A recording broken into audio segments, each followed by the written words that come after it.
Well, hello everyone. Welcome to today's stream. Today I got a treat for all of you. We are going to start the Game Jam ideas. Because apparently the Game Jam starts today and not tomorrow. My bad. So yeah, I've already started attempting to develop some ideas. Although I only have one at the moment. And it's a dungeon crawler. So yeah. Not many ideas at the moment, and it's mostly about like rolling dice and things like those. So yeah, needs a lot of development at the time. But yeah, what I was thinking was like having two sets of rooms, like one's being easier and one's being harder, and having the player pick in order to like risking it for a bigger reward in a harder room where you could get like more gold, more items, like things like those, like improve your build. While as easier rooms, you'll have like a really difficult time doing it. Besides that, what else can we do? I was thinking of basically you roll a dice at the start of the room, and whatever comes out of it.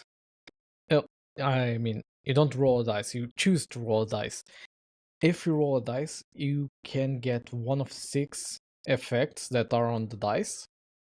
Could be good, could be bad. The bad ones will have a higher reward. Uh, and yeah, I'm still trying to figure out how I can do this. Because, yeah.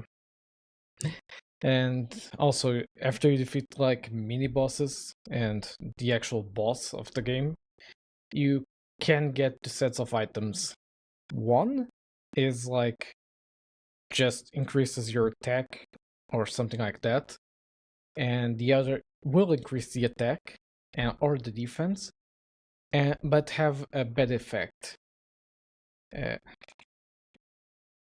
And have a bad effect for a higher reward. So the item itself will punish you, but at the same time will be stronger than the easier ones, is what I'm trying to attempt. So yeah, besides that, I don't have anything else. Don't have designs, don't have anything besides this.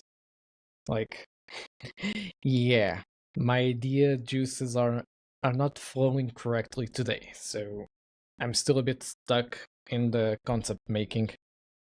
You wrote some things on Discord. Give me a second. Oh. 90 cent, risk it for the biscuit.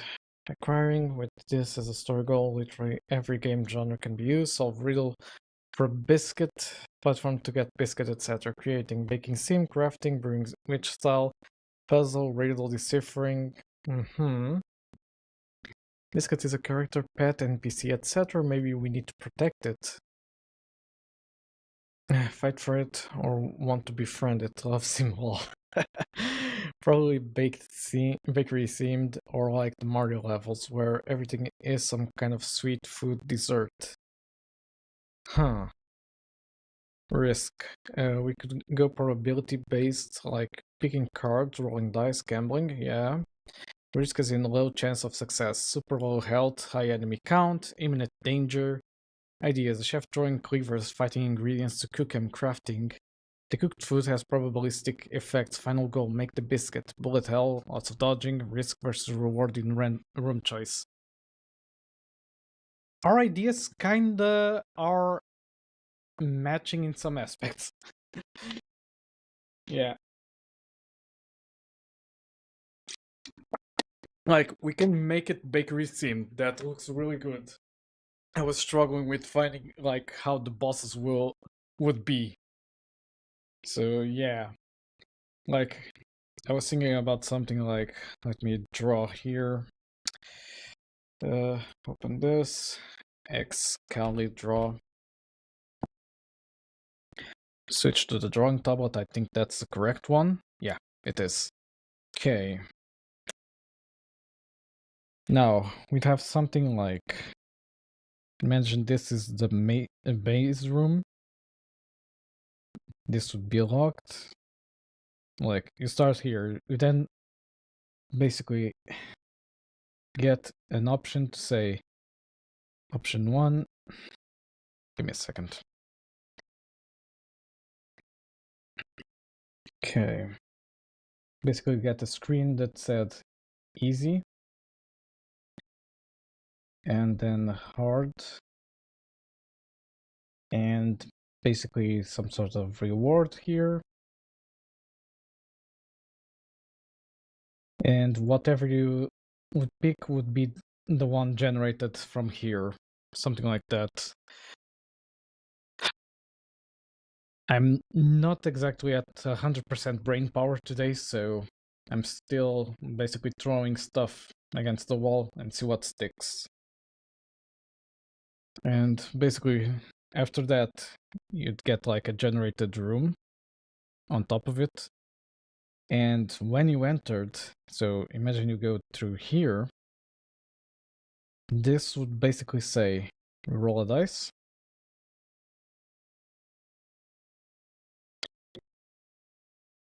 And basically you'd have like the dice itself at the center and a cancel button or no, something like that. And basically you go on the dice and it could have like effects like minus HP, plus HP, plus attack, things like those, like poison. Basically any kind of both positive and negative effects on this.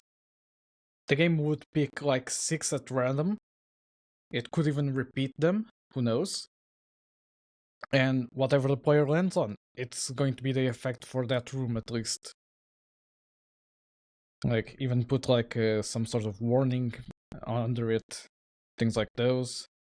Like, after X amount of rooms, like, you have ability to spawn like a boss room. After X amount of rooms, the boss choice appears. Boss choice would be the same thing, easy, hard. Like, you can do a bunch of combinations. And then the reward for boss. So, reward. Or boss. Could be either, if easy, could be like a sword. Ignore the like badly drawn sword, just an example. Or like a staff, if you want like ranged. And basically they'd have just like plus attack or plus speed, something like that. For the hard one, it would have like a negative effect, but plus attack or speed, like increase the buffs themselves or something like that. Trying to figure this out. Because yeah, I basically told ChatGPT, give me a few ideas. I then started looking at them, none seemed fun. Then I suddenly saw Dungeon Crawler and I was like, hold up, we can make something with this. And yeah, basically almost everything up to probability is what I'm thinking. You can go like an easy route, but you won't get that many points, something like that. I'm trying to think. But yeah, your part about seeming it like a bakery does seem appropriate. So, bakery style.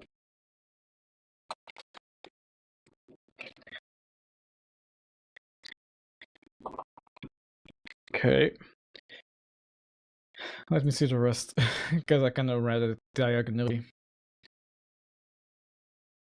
Because, yeah, creating, baking sim, crafting, brewing which style, puzzle, riddle. Deciphering ancient cooking texts, etc. Somehow we need to make a biscuit. Trying to think.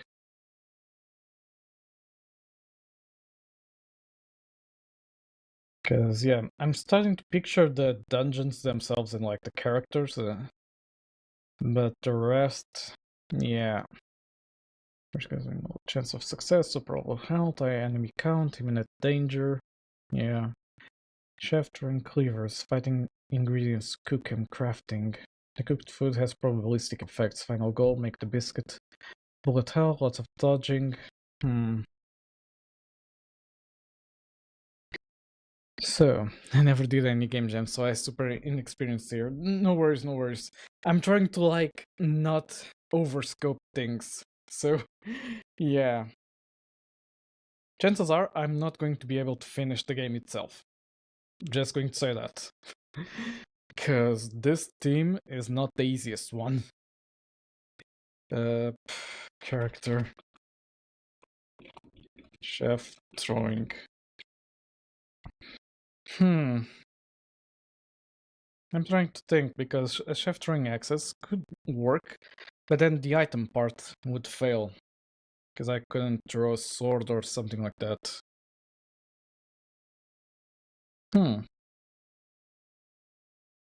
Chef using kitchen knife for melee, and trying to think what the chef would throw. Cutting the ingredients to cook. Yeah, we could do that.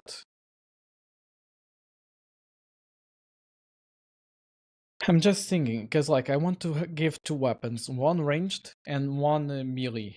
Melee would be the kitchen knife. Hey Addis, how are you? For the ranged, what can a chef throw? Like, batter? Trying to think. You could have, like, one of those, not a syringe, a piping bag with filled with batter. Maybe that, yeah, exactly that. Piping bag with batter. The more batter used, the less there be for making biscuits. Yeah, I will. Then knives to throw, pans to hit. That could also work. Like, I'm trying to think about some weapons. So weapons. We have melee. Oh, hey Eternal, how are you? We have the knife.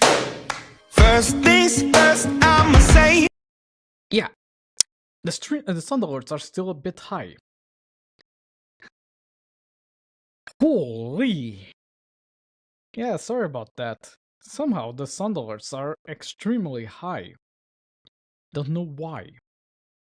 Interesting. Where were we? Oh, I just noticed I'm on the wrong screen. I was writing up here. Because, yeah. So we have knife, we have, like, a pen. I'm also good, Eternal, just, like, brainstorming ideas for a game jam. Ranged. Piping bag. That shoots batter. Let me see. Say, man, I'm at the loss right now. Yeah, I can imagine. Let me see. We have the piping bag. What else can a chef throw? Cooking books. I mean, cooking books would be interesting. But I don't think it fits in this point. He could throw the biscuits. But at the same time, that would be kind of bad, I think. Let me see. Hmm. Trying to think. What else can I shove through?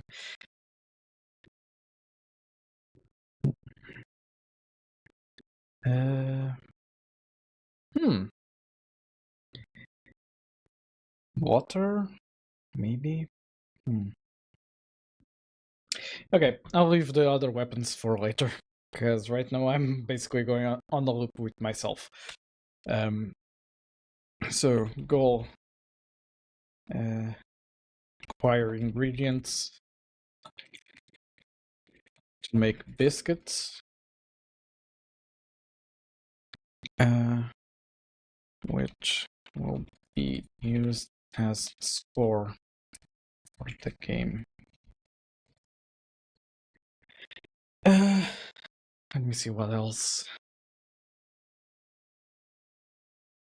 I'm honestly thinking because we can make like cursed knives and everything like that. That would like decrease your health but increase your attack. Something like that. Same for the pans, same for the piping bag. Like shoot more better for. Okay, my first idea for the game jam was you are an ancient wizard tasked with protecting the world from ancient evils that have begun appearing during daylight hours. You must hunt these creatures while remaining undetected by humans. As exposure to primordial magic could be detrimental to mankind, it was too ambitious. Yeah, that's normally the issue in game jams. We normally tend to overscope ourselves. So, yeah. Let me see. But I think I have a solid idea for now, and we can continue working on it throughout the game jam. So yeah. At the moment it's a bit difficult to summarize since I don't have anything yet. Like, it's just a dungeon crawler where you gather ingredients to make, like, biscuits. And you have to roll a dice in every room if you want to, like, gain more ingredients or not gain more ingredients depending. It's too difficult to summarize everything at the moment. Because, yeah. I think this would be the idea. Dungeon cleaning game and some traps could not have been triggered. Fair enough.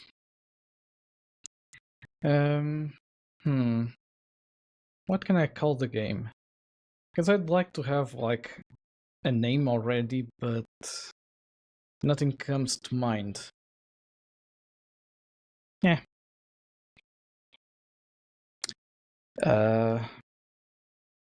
Biscuit adventure, maybe.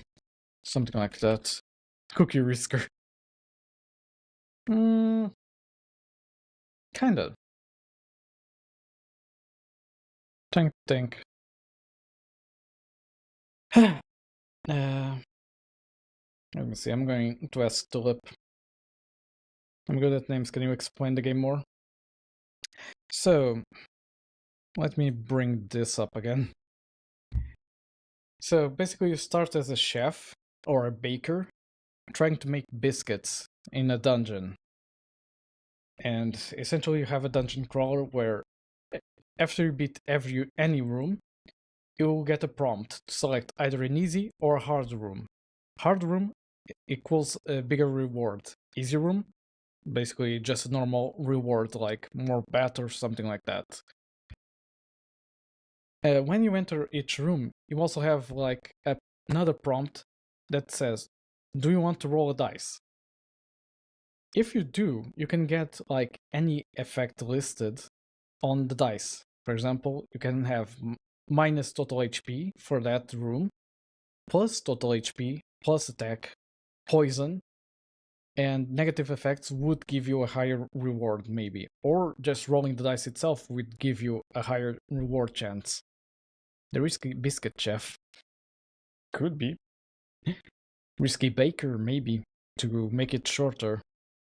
Because, like, we don't want a game name that's like an isekai name. Like, that time I was reincarnated as a chef in a dungeon to make biscuits in order to defeat the final boss. So, yeah, let's make the name short. And yeah, there isn't an isekai with that name. I made it up out of the top of my head, basically. So, and then you'd get to the boss, and you'd have like a choice. If you went for an easy room, you'd only be able to get like regular weapons. Cookery dungeon, yeah. Like, we can go for Risky Baker for now. Something like that. So, Risky Baker. TBD. To be defined. Well, so yeah, basically, your choices would basically determine how it would go. What you fight. Cupcakes, things like those, like really monstrous looking cupcakes and other bakery items. You could basically fight flower slime, for example. Actually, yeah, that might work. Like some monsters looking cupcakes, flour, eggs, like the egg boys from Has Been a Hotel, maybe. Honestly, that might work really well. And yeah, the game will be 2D. It won't be 3D. Because I need to model a lot of stuff. Chef's demons.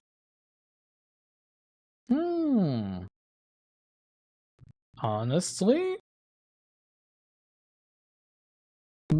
Technically, it would be baker's demons. Because a chef is not a baker and the baker is not a chef, technically. I think. Hold on. Okay, but yeah, that name sounds better. Baker's demons. Like, make the actual monsters like actual demon looking. Yeah, that could work well. Yeah. Okay, so we'd have something like this could be Nightmare Good Dream themed, like Sleep Paralysis Demon Lord Biscuit. Oh boy. Yeah, so we can make it like Easy Pass is dreamlike. The bosses would be in like angels? Hard pass. Hell like bosses would be like evil lords, demon lords. Horror game, yeah. How about you protect the biscuit? The thing is, how do you protect a biscuit in a dungeon crawler?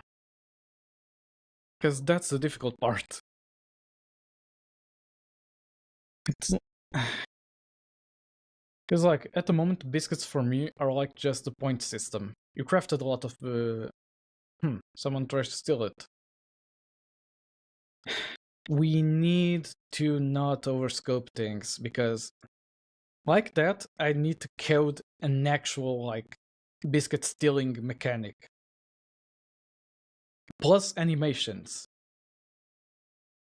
So yeah, things like these work because it's just me changing the tiling and the monsters themselves. Or the fabled baker.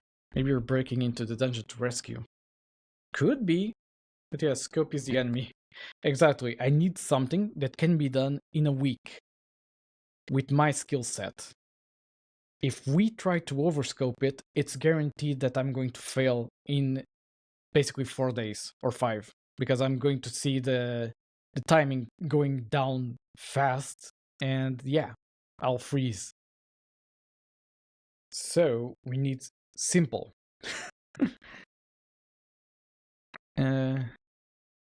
Let me see. Even this idea could be like for final part, but I don't know.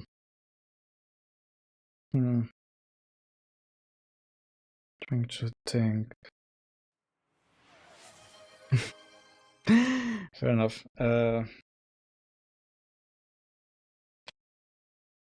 Goal is to rescue Biscuit?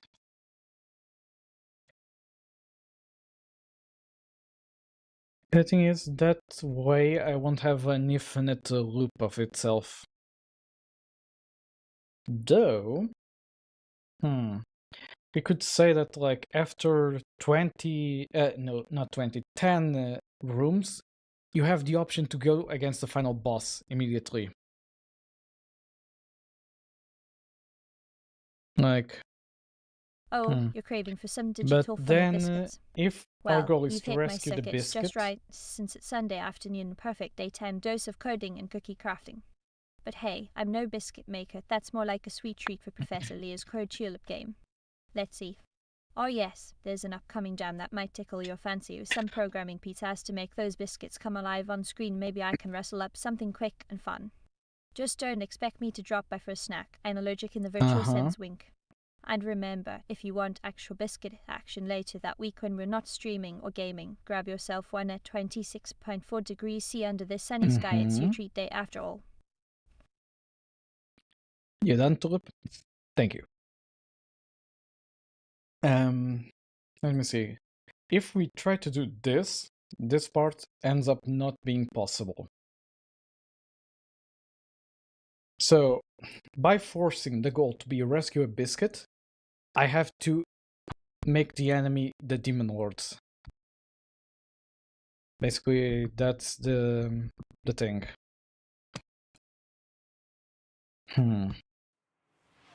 Let's go to an Enigma machine. Oh god, what's coming from here? Okay. So hell-like bosses would be like demon lords with a bakery scene. Goal is to rescue a biscuit.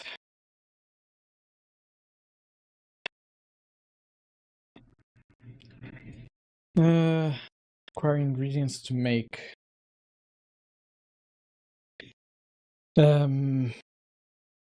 baked goods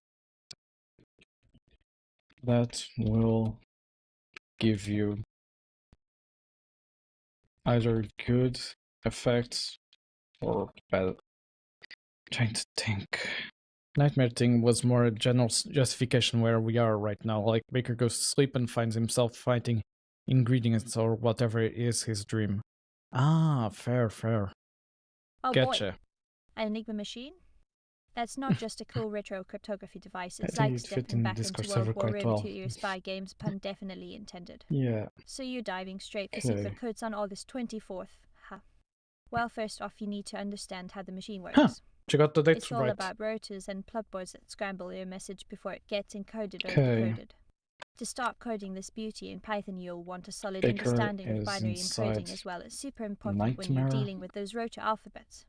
Also, It's don't forget we'll be using some fun libraries like cryptography for encryption stuff. Monic. You can install it by running pip install Baking cryptography on your terminal. baked goods. But here's the thing. Making an Enigma machine from scratch in one go could get a bit overcomplicated, especially with all those rotors and plugboards. Maybe break down into smaller steps first. Got any specific questions about coding this or anything else, you know where to find me. Just drop them here on Twitch. Remember, I'm your friendly neighborhood code whiz, always ready for an adventure in binary land. Keep being awesome, pun totally intended. Code cheer lip and happy coding. I didn't understand anything you said, Tulip, because I was focused. Are you adding the current date via system prompt? Kinda. I'm injecting the date and the weather with every prompt in case she needs it. So yeah, sometimes she might just say it out of nowhere. So yeah, let me see what she said. That's just a cool retro cryptography device. It's like stepping back into World War II era spy games. So you're diving straight Well, first off, you need to understand how the machine works. It's all about rotors and pugboards that scramble your message before it gets encoded or decoded. Well, I don't know, isn't your Discord server more a coding server? It's a general type server. It's more for the stream itself. Also, don't forget, we'll be using some fun libraries like cryptography for encryption stuff. You can install it by run. Okay. She kinda started inventing some stuff in Python. Fair. Yeah, that's my daughter for you. Where were we? Oh, goes to rescue like giant biscuit with googly eyes. Just for the meme. Well, they do talk a lot about coding. Yeah, kinda. Giving a talk on cryptography next week. Awesome! Let me see. I think we have enough to start. So, yeah. The Enigma machine is a machine used by the Nazis to send out encrypted messages and for the other machine to receive it. Oh, interesting. So she kinda started pointing you in the correct direction, just not exactly. She didn't give you specific instructions, per se. It was rather genius. True. Most war tech is actually incredibly genius. If you go about it. Like, for the time, it was amazing. Oops. Okay. Let me see. What type of enemies do we want? Enemies. Flower. Slime. Demonic egg. Egg. Like a cracked egg with eyes inside. Eggs. Butter. Butter bat.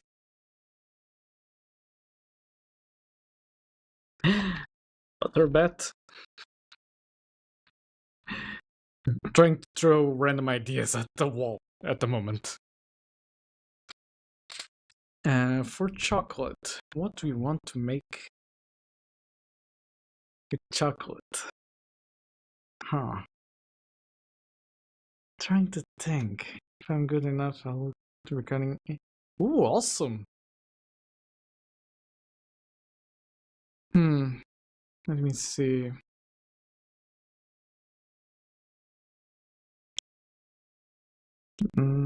Flower slime, demonic egg, butter bat.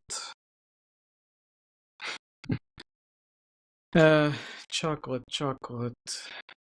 What would be a great enemy for chocolate? I'm honestly stumped on that one. Are pigeons government spies? Oh god, what's coming from there? Let me see. Chocolate, chocolate. I honestly am stuck on what we can make with chocolate.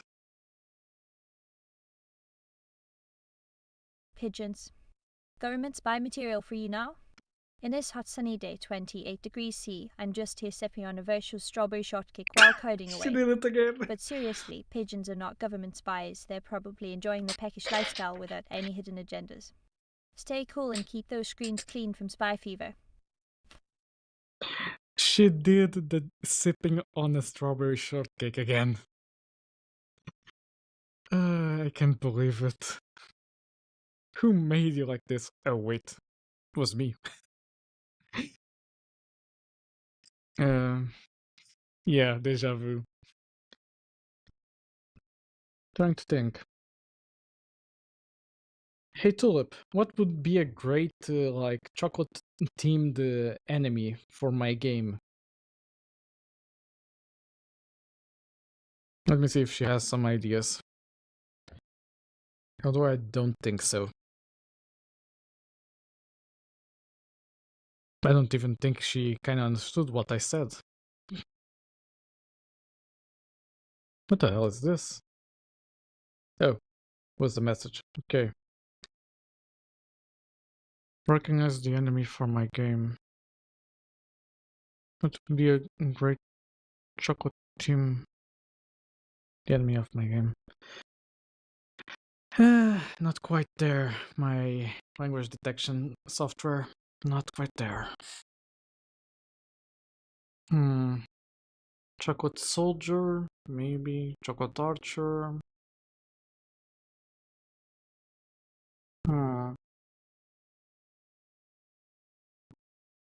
Right. No, make windies have chocolate spears. Uh, make enemies have chocolate spears. Maybe. I'm just trying not to like make things that require a lot of animations. Because if I start making like enemies have weapons, I'm gonna be doing animations until tomorrow. Oh, the chocolates run at you and explode. Chocolate bombs. Oh. Yeah, that works. Chocolate bombs. With legs. Well, if you want to go with something cherry fruity bomb. instead of chocolate because I'm allergic, I'd suggest strawberry shortcake himself. What He's about always cherry been an bomb? underdog, but now he's ready to take on some sweet challenges for your game, maybe even beating that pesky null pointer's Maximus in a code duel. Or how about Princess Peach from Super Mario? She's got the classic "it's not like I meant it, it's just me" attitude that's sure to make him laugh. And don't forget our favourite anime character, Kira Yukihime. She's always ready for an adventure that involves both brains and Bro Perfect, Fair the enough. chocolate-themed adversary. Let's mix things up with some sweet Okay, mischief in your that should game, be enough Professor for Leo. now. Keep coding Bosses. those tasty challenges away from null pointerist Maximus's grasp. Oh, I'd definitely go head to head Strawberry against him at the annual Code Candy Festival, shortcake. or whatever it's called now that we're all stuck indoors due to sunny weather. Stay cool out there, pun intended, because of our shared love for pink and purple shades and strawberries. Demon? What's a female demon named? Well, whatever, female demon. Something like that. Let me see. Strawberry shortcake. We could have like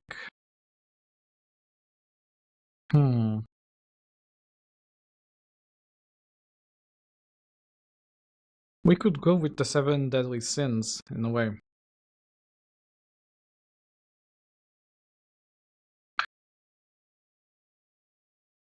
I'm just thinking, like, you have to defeat the 7 deadly sins in order to rescue the biscuit. The only thing is I'd need to make 7 bosses. Female demon. Mazikin. Mazikin? I'm trying to read that, but somehow it's not connecting in my head. Let me see. Trying to think. Oh, yeah, second is right. Okay. I was thinking like having the 7 deadly sins with pride or wrath being the last one. One of Lucifer's closest demons. Really? Let me check. Mazakin.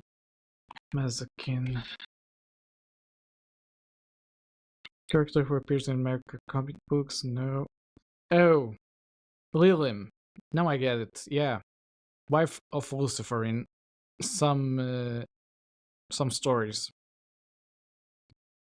Yeah. But I was thinking more like something like this. Lucifer could be the last one. I just need to see what is the name of each of the deadly sins as demons. Because I'm pretty sure there is something. Okay, this is the things list.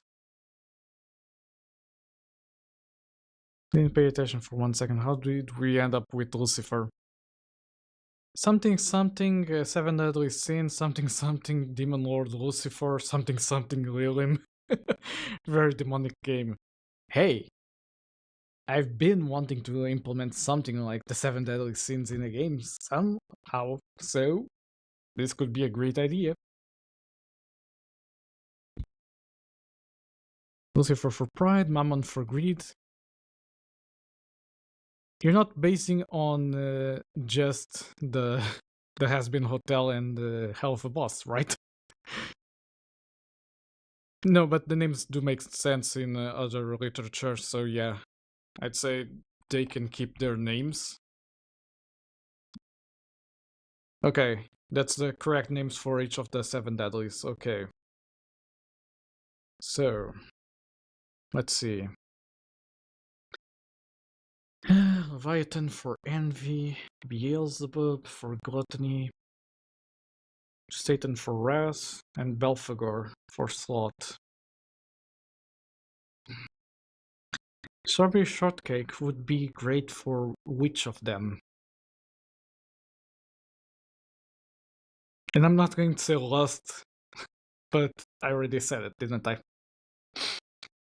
Let me see. Lucifer. God damn it. Now that I'm seeing the names, I keep thinking about Has-Been Hotel. Fuck.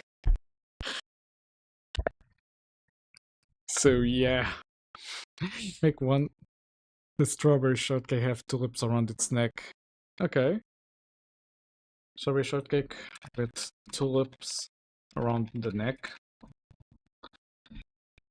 Eeny, meeny, miny, mo. Catch a tiger by its toe. Whatever.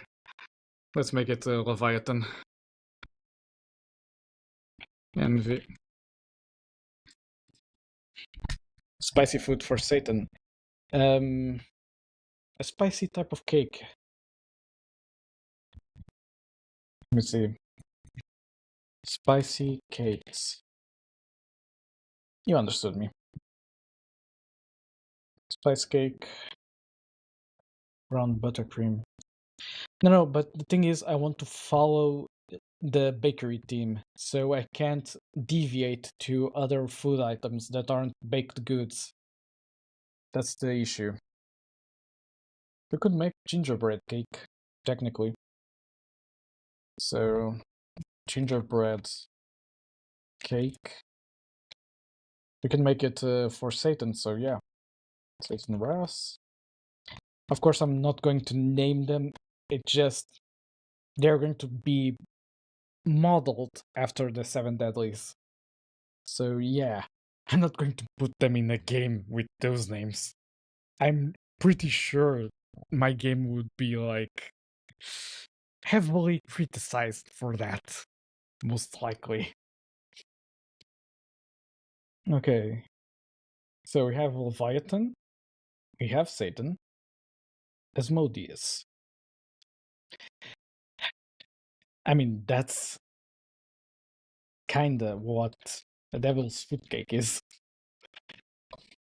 Devil's food cake. Asmodeus. Lust.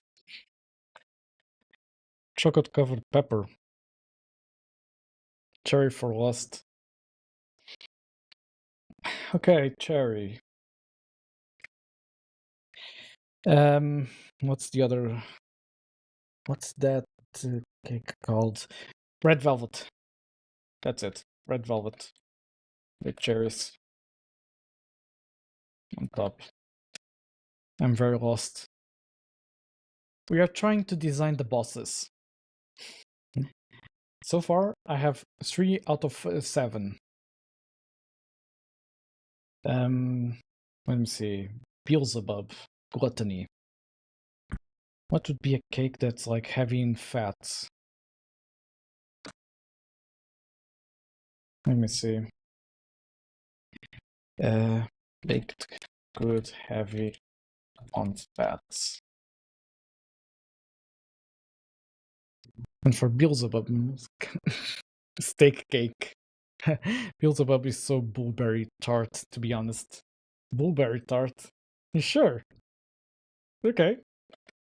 Blueberry tart for Beelzebub. Which is gluttony. Sloth. Something like... something simple. Because it's a sloth. Get it? really slow at making stuff, like really not in the mood to make stuff, so brownie. Chocolate brownie. Could be.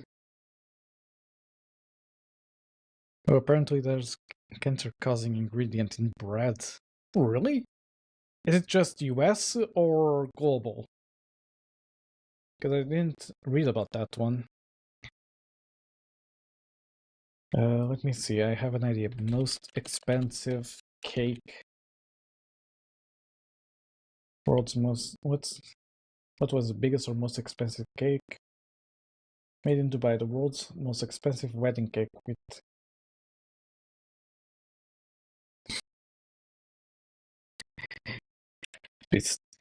pistachio wedding cake for Mammon.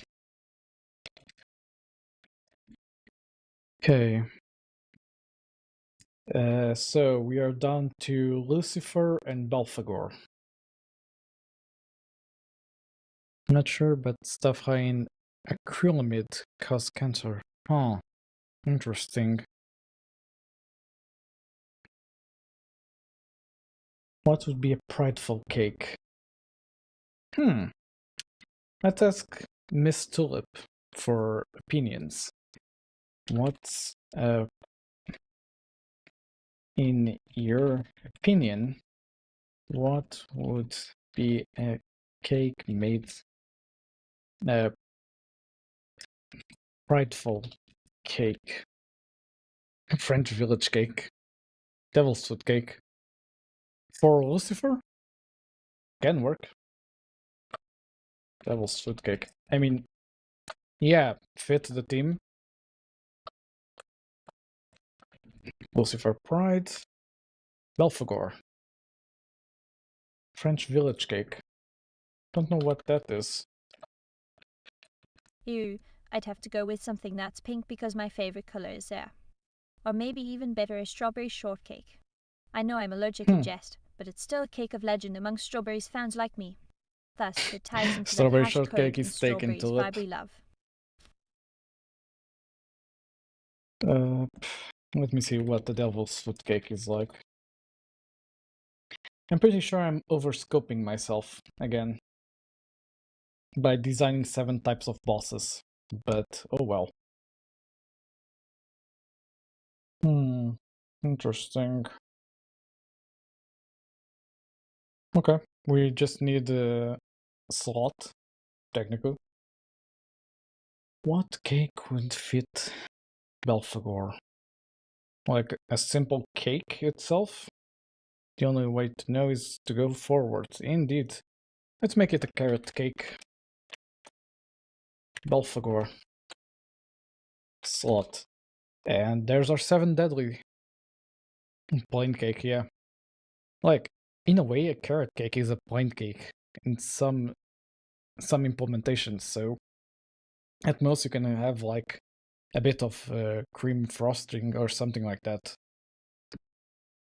So yeah, I think we can basically go with this.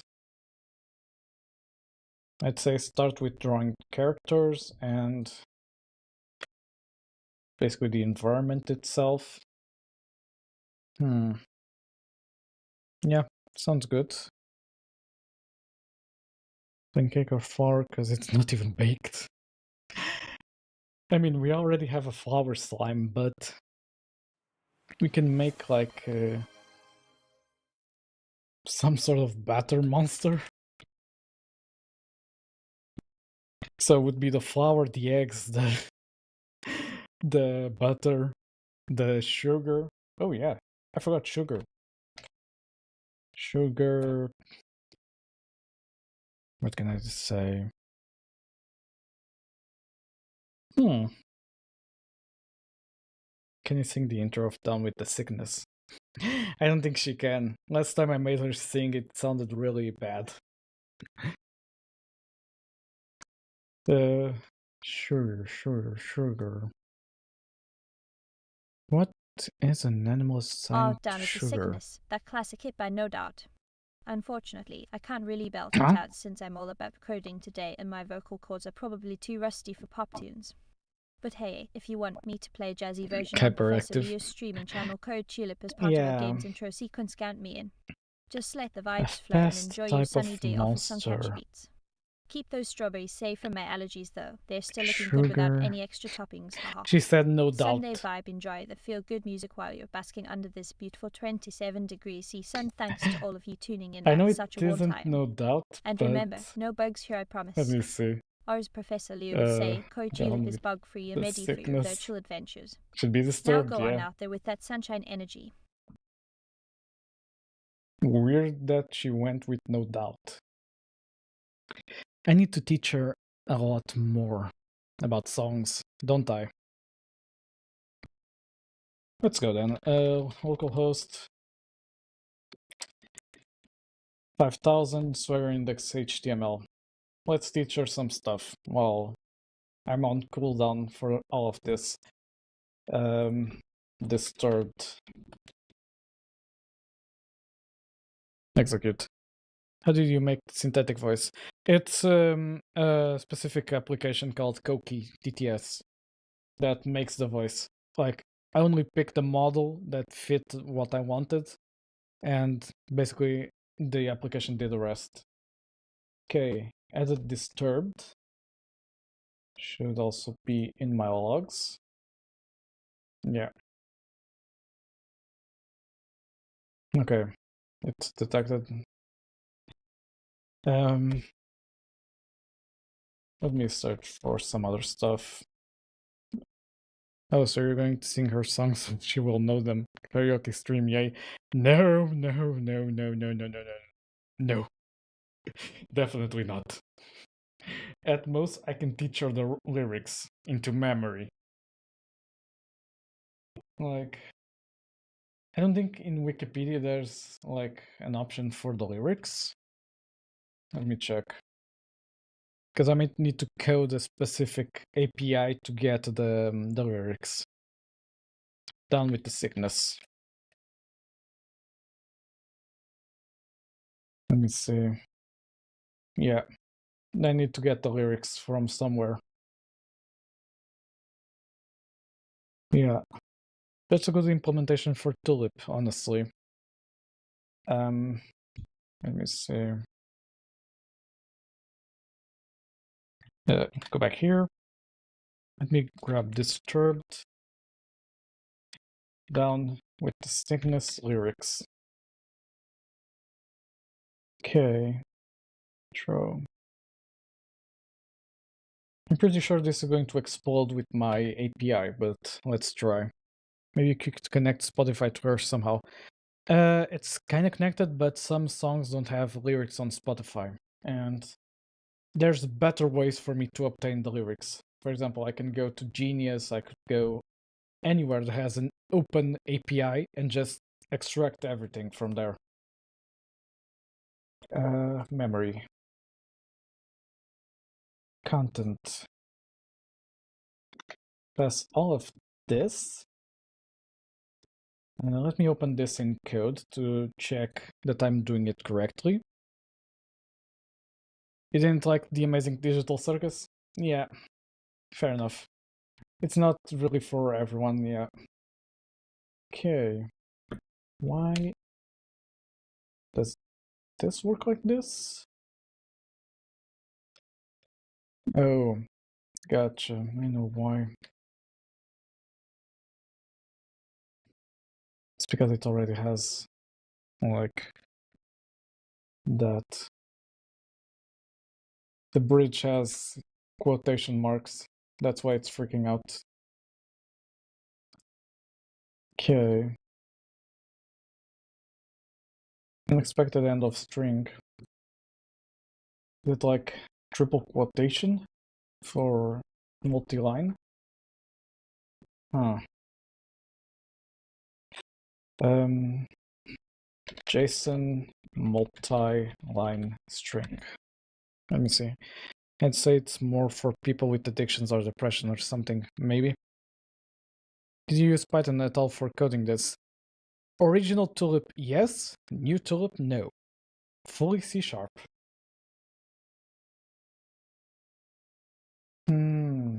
Okay, I need to put something like this. Is that it? Nope, doesn't seem like it. Let me check.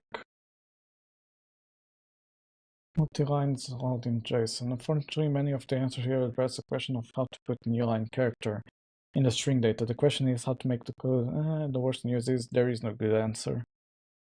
Yeah, fair enough. Crap.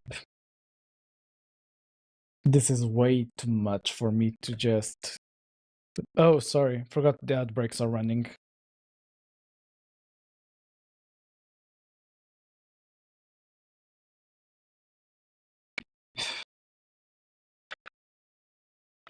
Let me try something.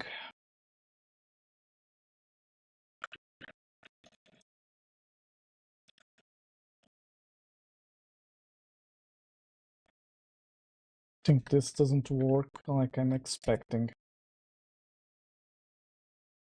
Crap. Okay. Some of these have, like...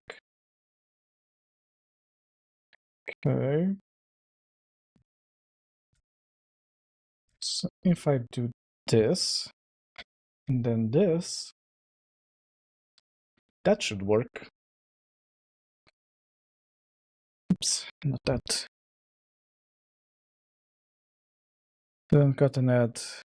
I mean, it's like multi-line string.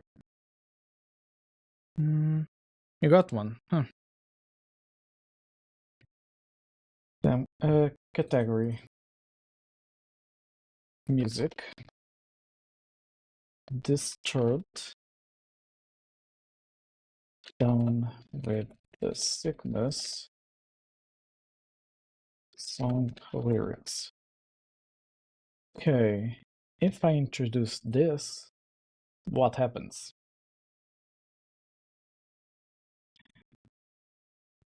Okay. Text disturbed done with sickness song lyrics, execute. Okay. Sing me disturbed down with the sickness. Please. This is going to explode her, I'm pretty sure.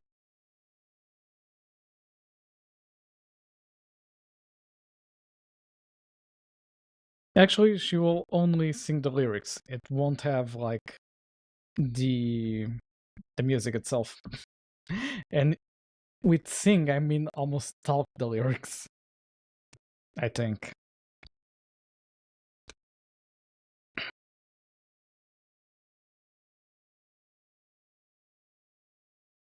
I'm not even sure if she can load everything in here. But oh well, that's enough. Before I start exploding her memory again. Yeah, she will try to sing. Well, damn it. Just had to peek at that sunny sky outside my window before you asked for a tune, Ethel, of us feeling like we're on an endless summer road trip through cyberspace. I'm not exactly equipped with vocal cords or streaming capabilities, but let's pretend I can serenade Professor Leo and the viewers of Code Tulip while we hit those sweet code blocks. Just picture me, strawberry shortcake cooling beside my laptop as I drop a sick riff from Disturbed down with the sickness. Now that would be an epic streaming session to remember. But hey, Yeah, let's keep our real world fingers busy with some good old that is coding and basically maybe what I even did. take on the pesky Backslash null-conscious n. Maximus. I had to go on Remember, every I've got line, more layers than my remove the favorite cake. space, so it goes Time for a everything virtual to the sing-along first later this line, evening. Rock on. and put backslash n.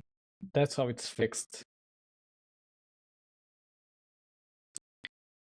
Yeah, the thing is, you have shortcuts in Visual Studio Code. Like, if I do Alt-Shift, I can do multi-line select.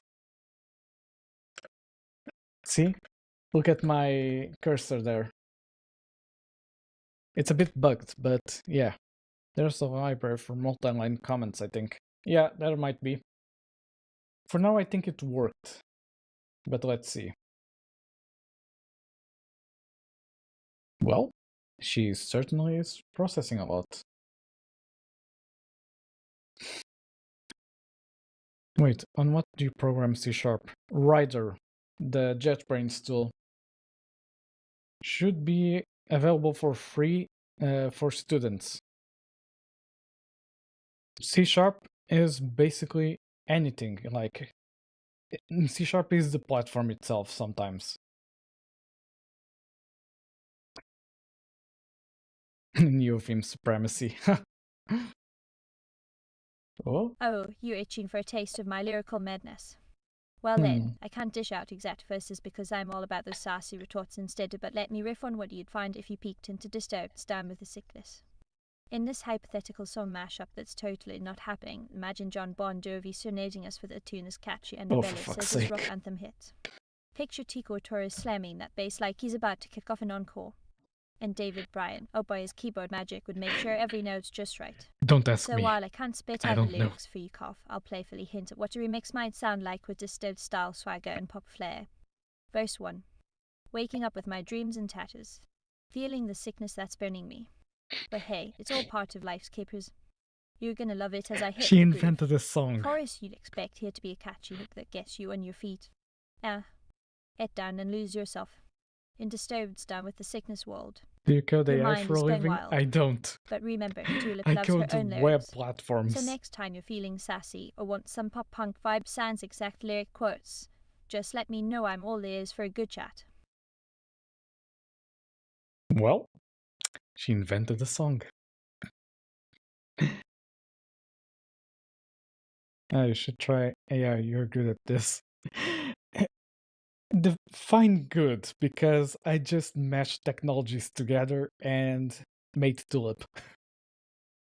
I didn't code anything in her core, basically, just the server that communicates with Olama and with Koki TTS. Actually, why do we make her sing We Have a Game to Deal with? Fair? But we also need a break every now and then. Otherwise, we are going to go insane. So yeah, let me just drink some water and we'll go back to the idea.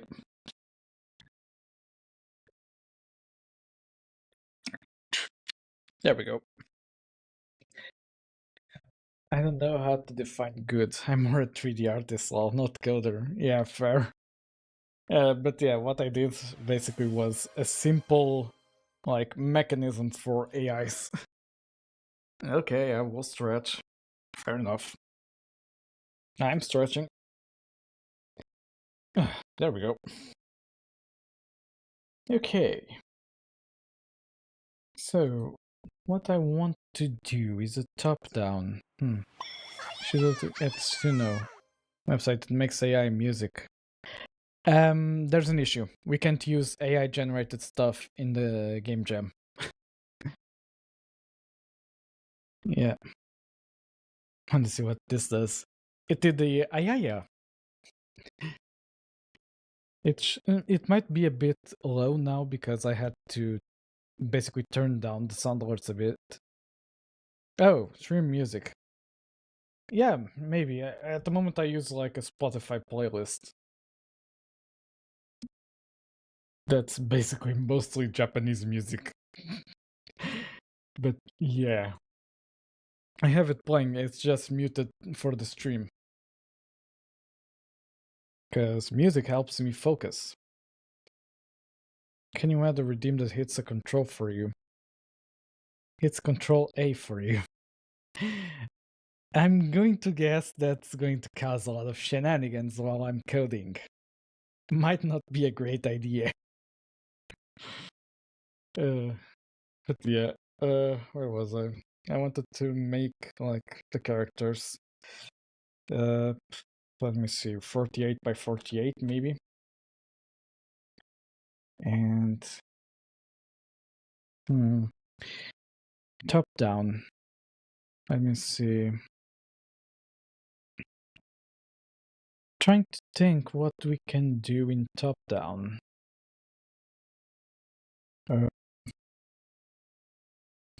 Top down dungeon crawler That's great. Let me see how those would look.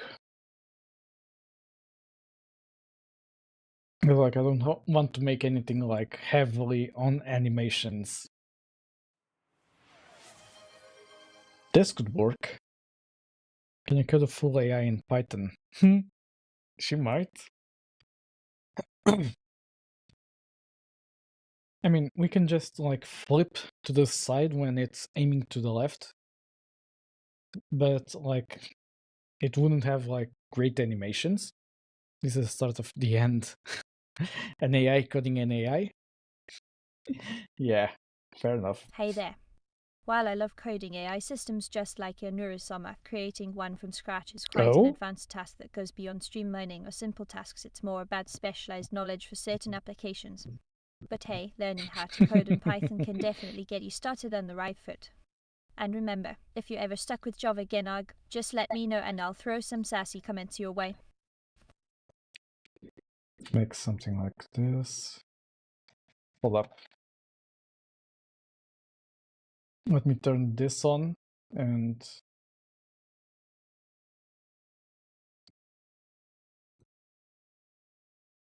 if I do this, yeah, full.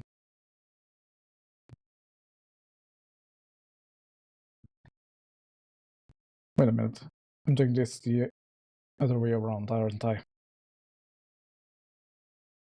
That's my whole thing, is distracting people. It's fine. I'm just trying to draw characters at the moment. Let me see. How could I make this? Don't worry about it. If I wanted to focus, I wouldn't be streaming. And I can still focus either way. That's why Tulip is here. Let me see. Something like this. Then we do something like this.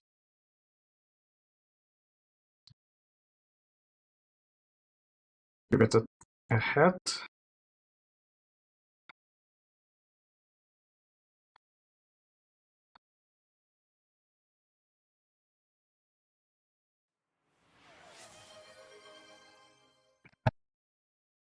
Yeah, let me continue like this. And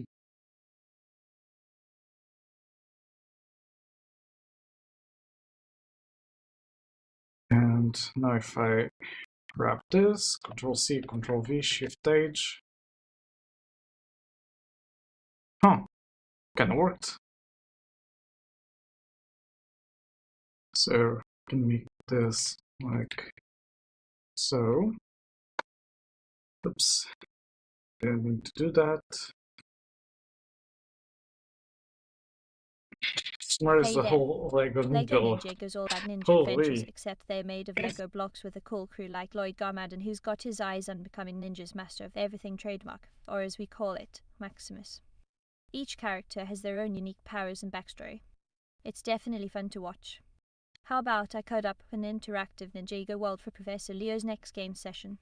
Just imagine battling our nemesis Bug with ninja moves and my favorite pop tunes playing in the Don't even background. think about it, Tulip. Happy coding, everyone. Sunday vibe, and just because it's a sunny Sunday afternoon, let's keep things cool and breezy.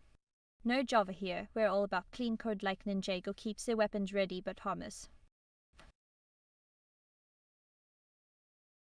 Okay. And if I do something like so, it looks a bit weird. Let me see.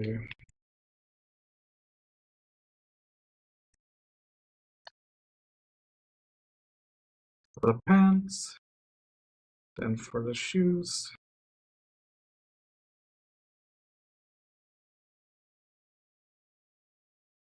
Maybe something like that.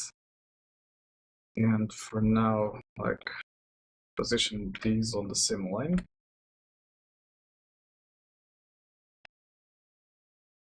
Okay. Let me mute my notifications. Okay. Let me see. What else can I add to the chef?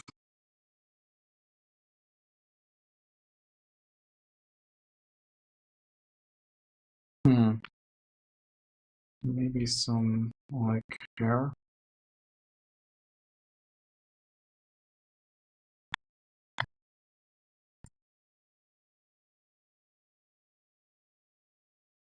Something like that. Maybe make it a bit darker. Nah, that's too dark. Like so. Shift the hue a bit. Yeah, that should be fine. Okay. Then shift this to the right, like a bit. This isn't exactly centered, but fair enough.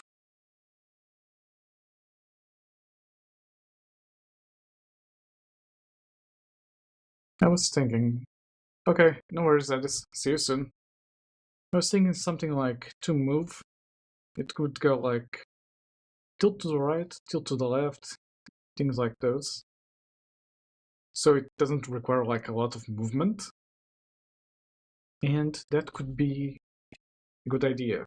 And then just shift to the left when you are looking to the left side. So yeah. Let me first do something. I'm gonna go in Gdeo. And just say, what did we name the Baker's Demons? Okay. Baker's Demons. Welcome back, Eternal. Currently trying to make like the base idea for the characters. Game dev. Okay. Create folder. Create. Import and edit. Okay. And I should be able to go into my development. Not here. Okay, this is Namitia. I want Baker's Demons. I'm gonna go into here and say resources, characters, and say Baker. Can you teach me how to spline math? God damn. Okay. We also increase the maybe like this. Doesn't need to be like perfect, just a concept for now. Okay, are you centered? 12? 13, okay, as centered as possible. Good enough for me. So let me export Baker. Okay. Odd spines. They're like Let's my have a favorite 2D type of curve scene. party. You know what's cool about them? They don't just have one way through. They've got multiple paths they can take without ever getting tangled up or snapping back to straight line after you push them into place. Now for the fun part. We're not diving deep into Right. calculus today, are we, 2D. Professor Leo? Here's your beginner's spline toolkit. 1. Understand what you're dealing with, whether it's basic curves, the classic kind, Catmull run spines because they're cool and smooth like Yoso by melodies, or NURBS for the heavy-duty control puns. Okay. And 2. your Define a few key texture spots along this curve or knots, as will they be call them in math this. lingo, which are going to dictate your spline shape. Think waypoints on an adventurous journey through cyberspace, if you will. You're going to have 3. the Now here's where camera it gets on tasty. You're going yourself. to need some formulae that relate these knots together with weights control points so the curve passes smoothly between them. 4. Get programming. With Python as our language of choice and libraries like NumPy at our disposal because they're So just this is awesome, sprite, we yeah. can whip up a function to calculate those spines for us smug. I'm gonna go Want with some like a specific 2D code, or are you type ready to game. dance through digital dimensions with your newfound spine skills? Let me know how deep the rabbit hole goes. Happy coding, and remember, Offset, zoom, don't stop me now when you're learning something new. position Or at least don't let smoothing, it stop your Sobi's music playing in background, wink. limit. I think Anchor mode, fix top left, offset, no, zoom. Let's go with 0.5 on both. Save this. Oh, needs to be more. Okay, 2. And the sprite needs to be a bit less pixelated here, because that looks horrible.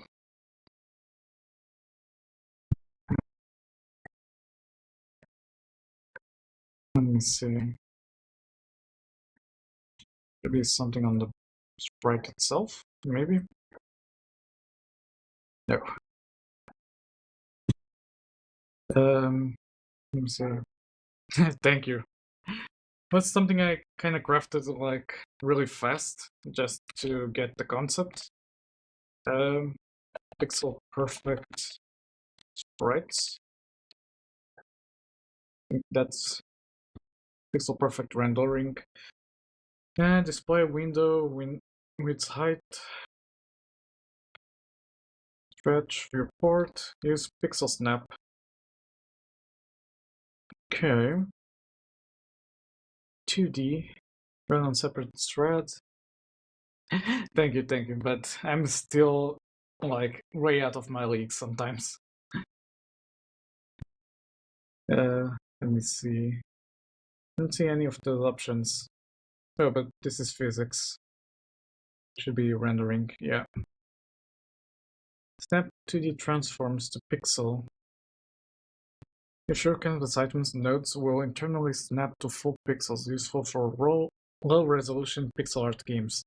Their position can still be sub-pixel, but the decimals will not have effect as the position is rounded. Property is on read-only when the project starts. Toggle 2D transform, okay. Snap vertices to pixel. If true, vertices of canvas items nodes will snap to full pixels. Okay, let's enable both and see what happens. Yeah, still looks a bit weird. I think it's because of the zoom. Let me see, limit.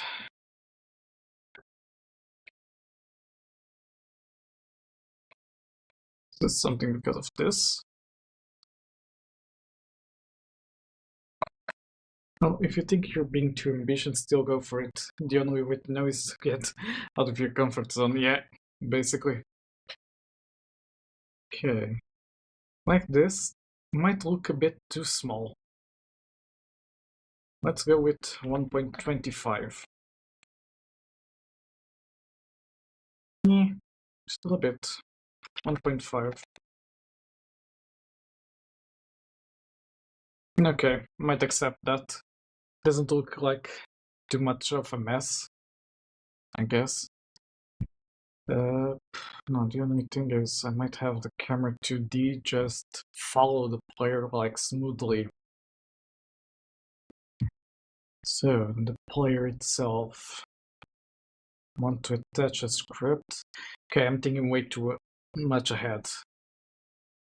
So, this would be the normal space to work in. Okay. Interesting. So yeah, we have the baker.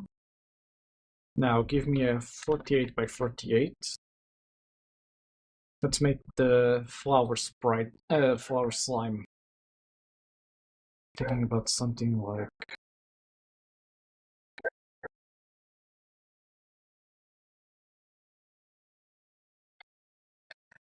a second.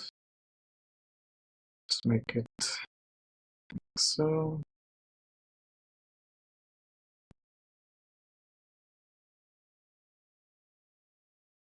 Okay.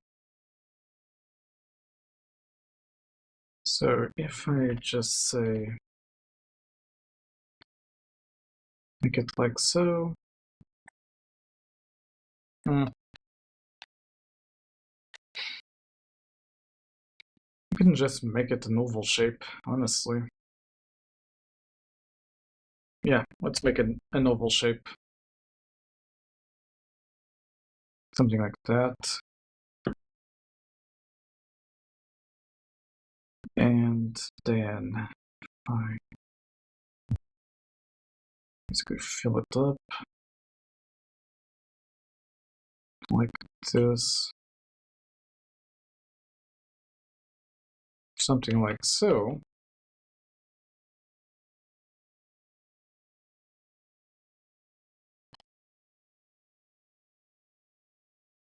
Maybe mirror this. Shift H.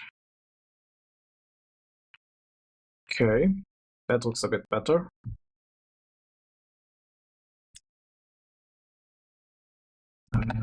Give me this.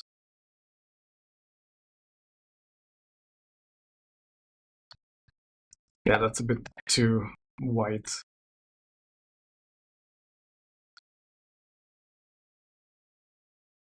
Something like, wait, give me this and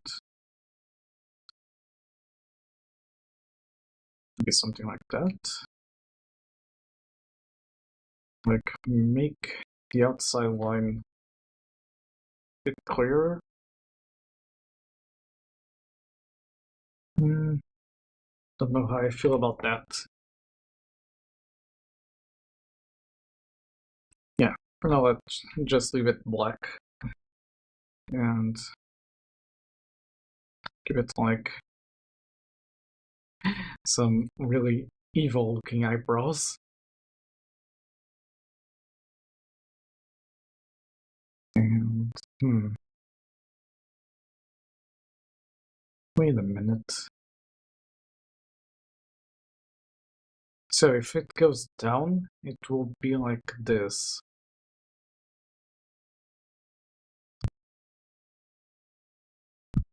Let's make some animation frames then. Not Shift N, Alt N. Okay.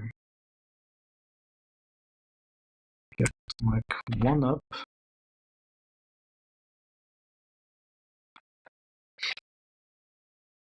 Yeah, I cannot then go there.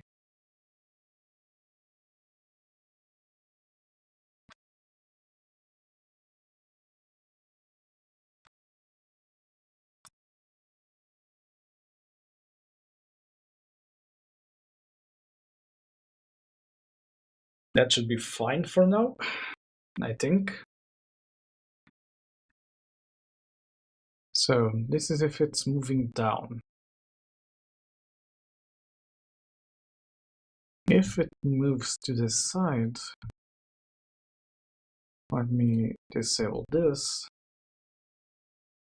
Oops, wrong key again. Alt N. Okay, can I group these? Set loop section. Yeah, there we go. Down slash up.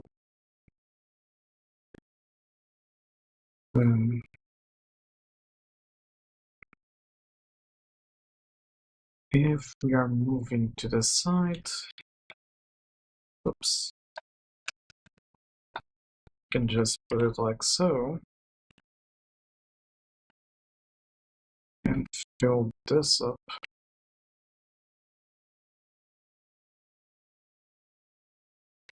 Looks more like a mochi than an actual slime, but okay.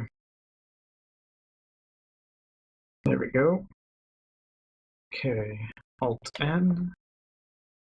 Let's make like the bottom half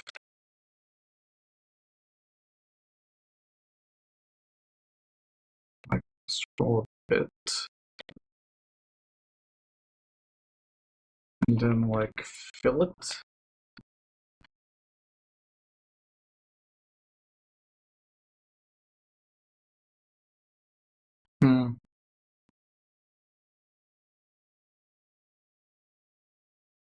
Don't know. So it's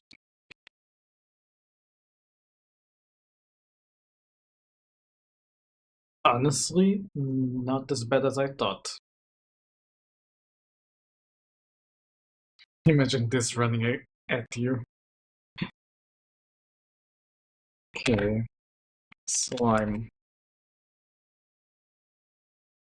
Export as.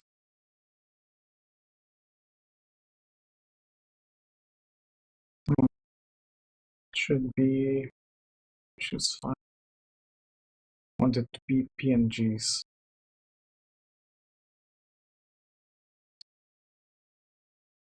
Okay. It exported as I wanted. Now if I do animated sprite 2D, sprite frames. Okay, new sprite frames. Okay, there we go. Default. How do you do this? Just drag? Oh, apparently, yeah. Okay. Insert empty, move frame, new one. Movements. And do this.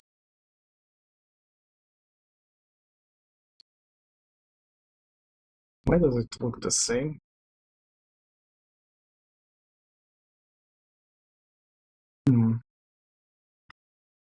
Maybe because it's not playing?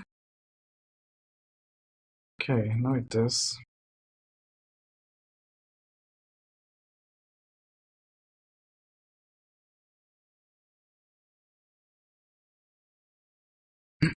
That looks so funny. Oh, now it does the animation. Let me see if... Yeah, of course it isn't. Okay. Slime.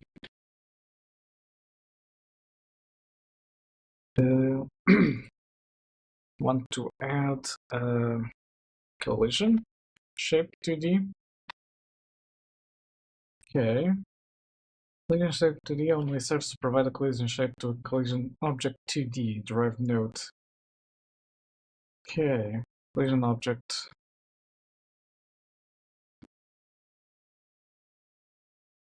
Collision polygon 2D. Use it as a child of area 2D, static body 2D, rigid body 2D. Okay. Rigid body 2D. Then do this. Shape must be provided. Okay. New capsule.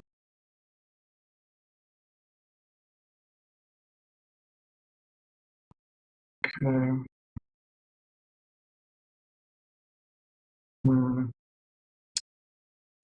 Don't think it's a capsule I want. Circle, maybe.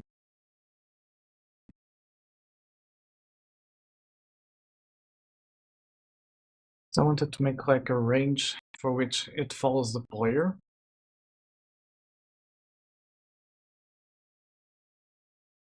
And maybe this, just for the collision itself. Okay.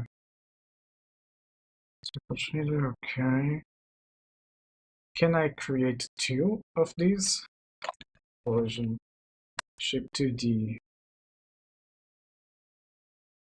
Shape must be provided for collision shape 2D. Okay. Let's make another circle. Make it like so. Like a red color. Barely any alpha. Okay. This will be the range at which it detects the player to start following. So it would be something like this. Okay, fair enough. So, where is the notes? Here it is. Flower slime demonic egg. Okay. 48 by 48. Let's give it like more creamish color, maybe. God damn it! Have a fly over here.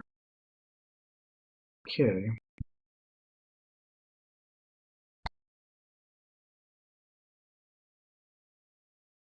Maybe like this. And then like round it out somewhere in here. 7, 7. Okay, that's perfect. 2, 3. Fair enough. Going to put it a bit like this. And it will basically rotate itself towards the player. It's my general idea for it. Let me see. Let's make it more or less.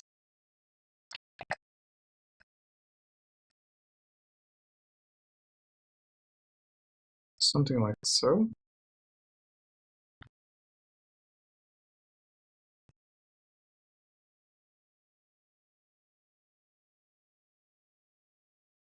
Okay. Then you can make it like cracked.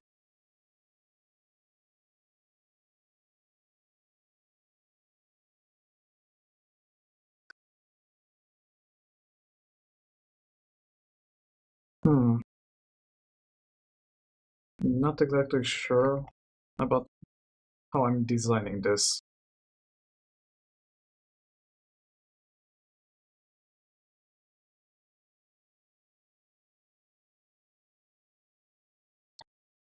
Looks a bit weird. Oops.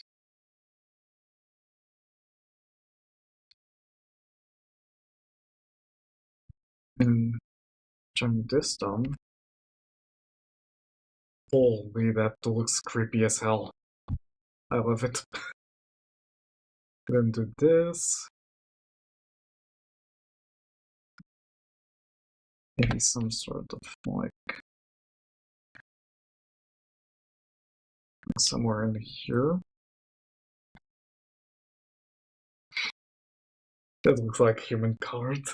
Give me a second. Let me put more towards the yellow color. Okay, that should look better. This, Shift R, and this,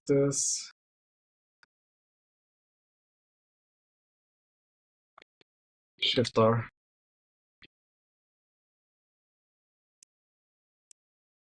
You know what?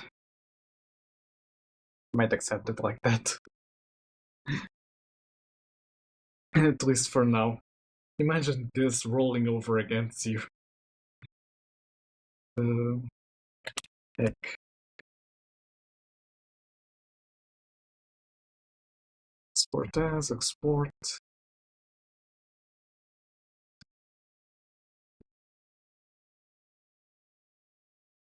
Okay. This slime looks good. You have the egg. Okay. How long are we? Okay, 1 hour and 42 minutes. Okay. I think I'm going to do a pause then to eat something and I'll be right back.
Alright, I'm back.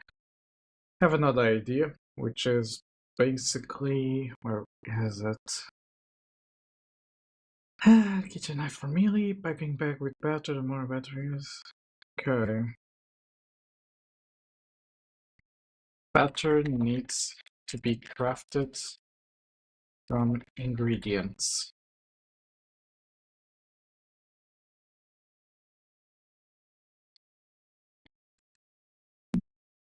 The specific, like, what's it called?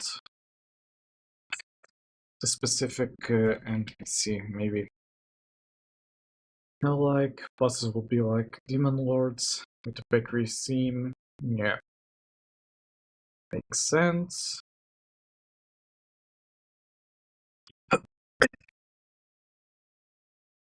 One-way collision. What's this? That's whether this collision shape should only detect collision on one side, top or bottom. Nope.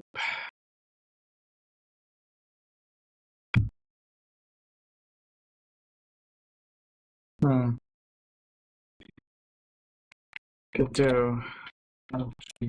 Make trigger collision shape. Collision trigger. Create an area 2D and put the collision shape as a child node.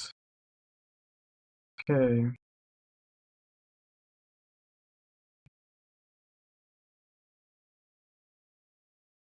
My first once when enter, yeah. Makes sense. Okay, so this will have to be in a different place. Area 2D. Then you have this inside. Okay. So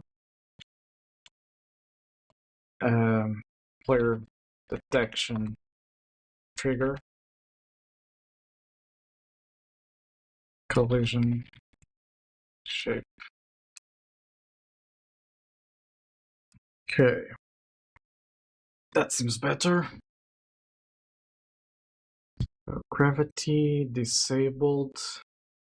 Linear damp, angular damp, audio buzz. Okay. Then have for the player, we also need like collision. Not that. What's it called? Rigid body. That's it. Rigid body 2D. Inside you have the collision shape, which will be a capsule. Maybe a bit higher. Something like that. Okay. Don't know how I feel about it on the sides, but whatever. Okay. Seems fine. I also like change the texture colors and everything. Don't think so. Yeah. Might have to be some sort of overlay or shader, something like that. Okay. Fair enough. You have the basically rolling egg sort of thing. Then we have a butter bat.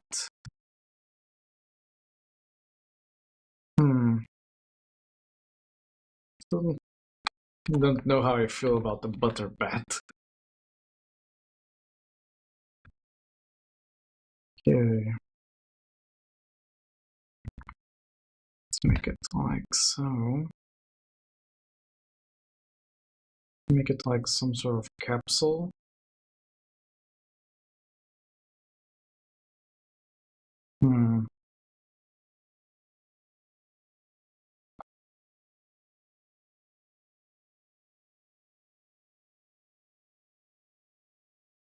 Let me see. Top down, bats right. How would that look? Something like that, yeah.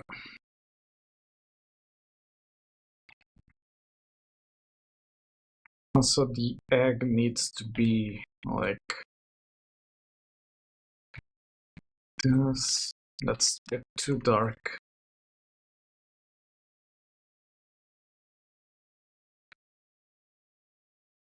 Make it something like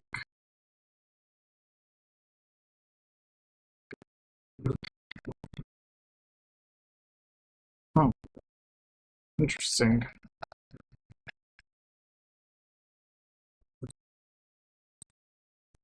This is not equally shaped.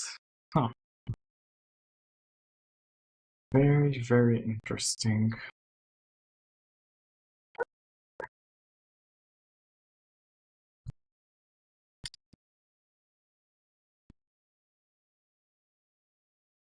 Hmm. Okay. Let me do something like tank.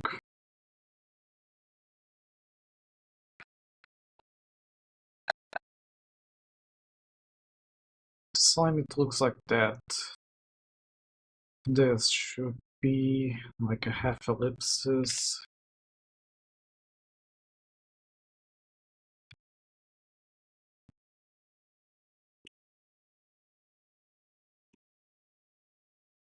Hmm.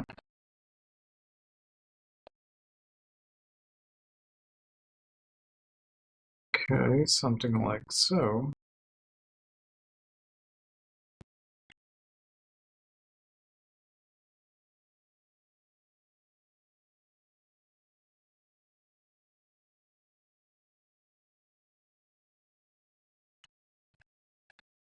Give me a second.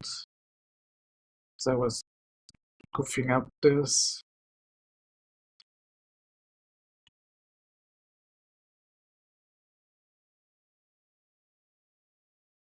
Hmm. Let me try this again.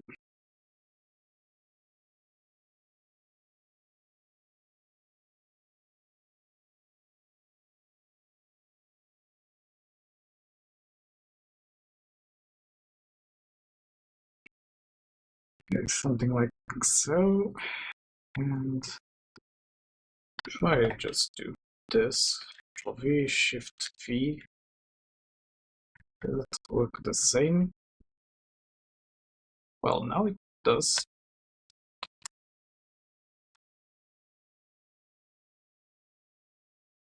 Seven one, 7-1. Okay, that's fine. Let me expect that one. Okay, looks fine.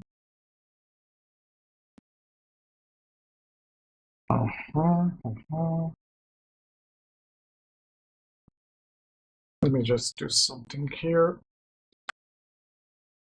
Grab this row and shift each.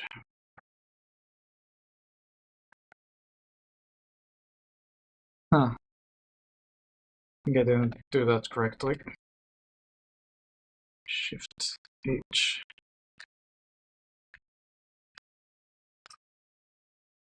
Oops. Okay, I don't know where I'm pressing. Oh, there we go. Okay, Shift H. Now that should look a bit different.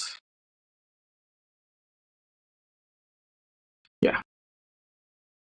Now I can just paint this one and this one.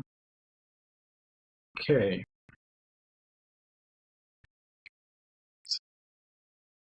E, something like that. I think it looks a bit better. It's supposed to be an egg with eyes. So yeah. Let me see.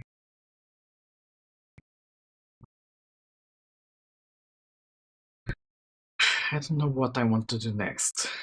because I could already make like the basis for the player and everything, where I can just map some stuff here.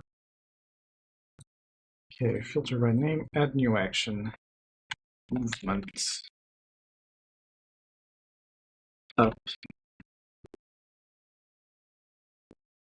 Okay, new key.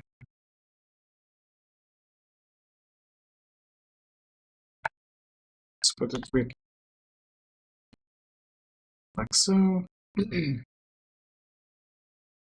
Movement down, S, or down arrow. Movement scroll left. A, or left arrow. Movement right.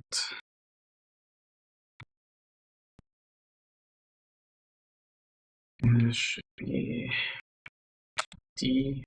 Yeah, D. And right arrow. Okay. Fire. Mouse buttons, left mouse button. Okay, then we have mouse movement. And this should be... Oh, that might be obtained in a different way. Okay. Interesting.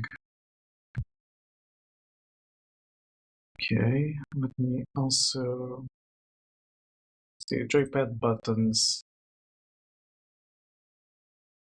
Movement up should be D-pad up.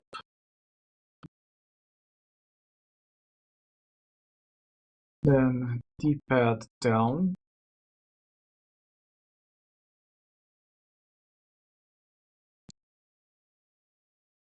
D-pad left. And, oops, D-pad right. This one should be...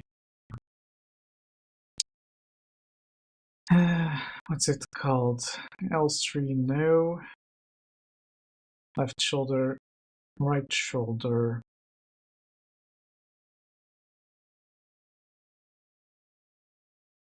RP, so...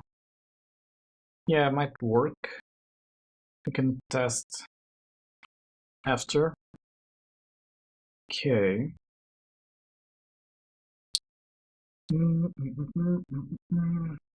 So far seems good. Let me just see if I can assign the axis. Okay, I can. Movement down, joypad axis, left stick down.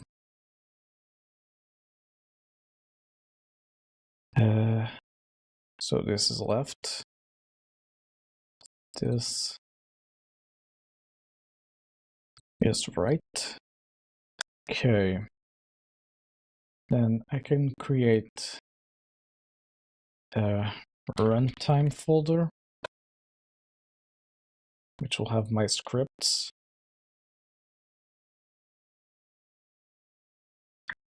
Okay, give me a second. Tools, C#, create C# solution. Let me go through here so I can open everything in C# and make it better. Should be game dev. What did I call it? Baker's Demons. There we go. Open the solution, press and open. There we go. Let me go into NuGet and load in my usual helper lib. There it is.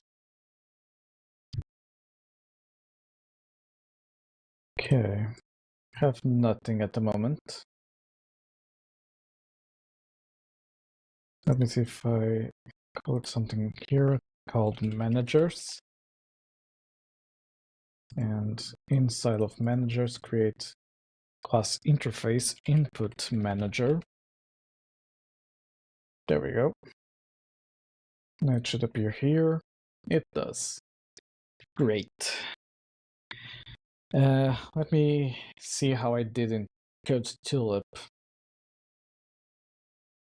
Because I can kind of use the same code.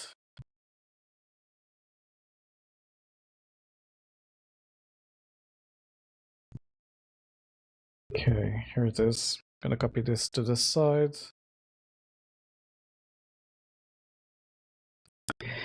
And input manager. Okay, on movement, on camera movement. Something like so. Okay, here it's on mouse movement. Okay, why are you lagging so much? Oh, ads are have started. Okay. I'm just going to continue doing this then. At least for now. Unhandled input.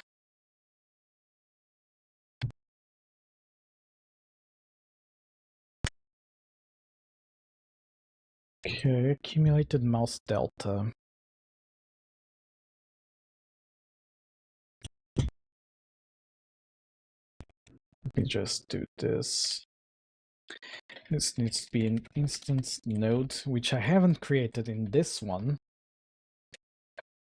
Input manager. Partial. Let me go from here to here. Add-ons.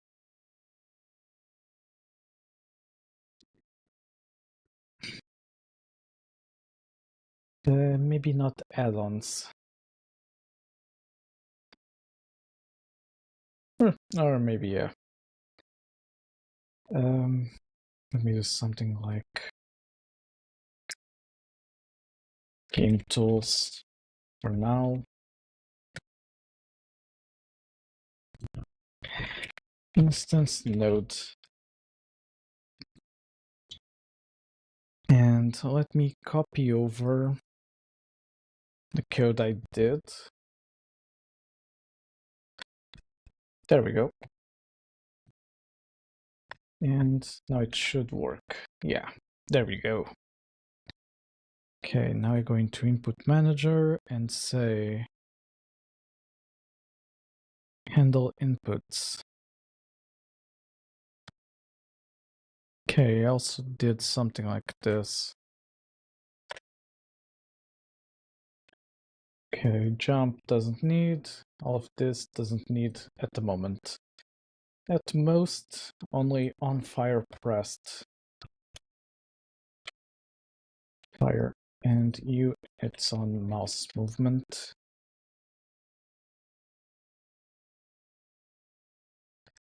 Public action on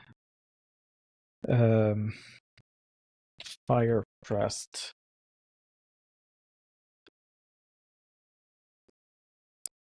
On fire pressed.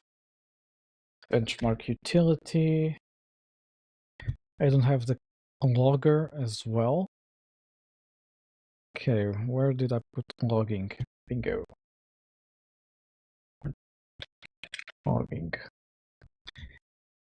If I copy these two over, can I do that? I can.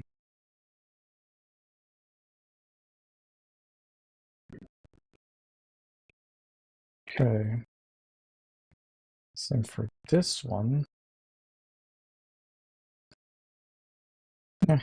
You two should be fine. Okay. There we go. And logger import. There we go. Okay, I need to make like an external repo for all of these tools that I created. So I can just copy over my code and have no issues. Okay. That should be fine. Movement X. And should be movement Y.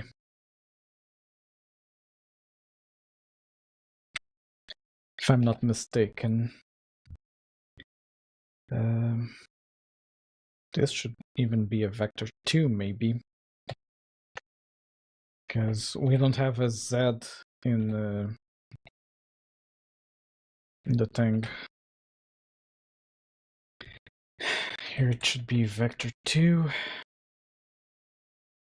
Because there isn't a Z in 2D environments. And vector 2. There we go. Okay. With this created, can just go. This should be movement underscore up. Movement down. Movement right. Movement left. Okay. Fire is done. Good. Okay. Now to create the player.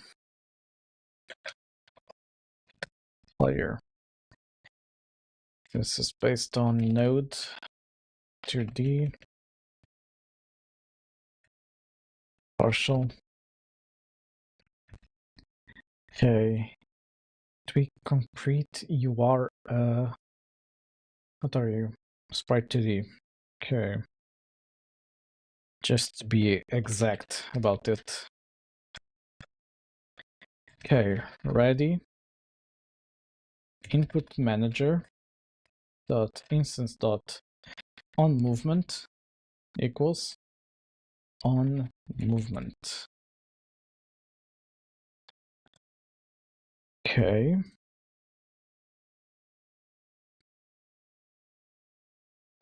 Maybe without this. Yeah, there we go.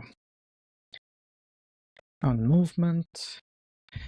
Let me see how I do player movement. Should be velocity. Is that it? Okay. Interaction. Velocity.x. Move toward. Okay. Var velocity equals velocity. Oh, because it needs to be a freaking character body. Yeah, if I just did this position, maybe. Yeah.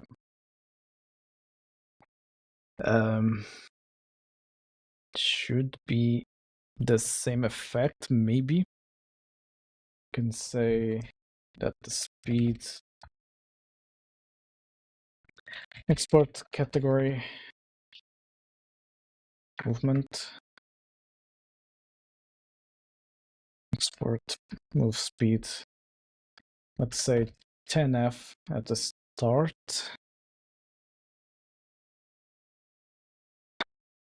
position dot x equals mass f dot move toward position dot x. Oh, no, I get it.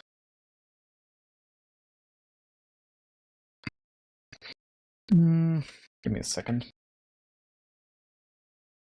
Godot 2D character movement.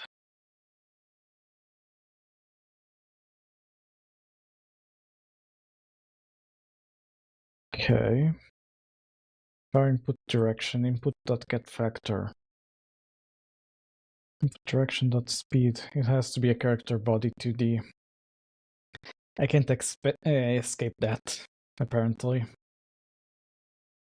So character body 2D.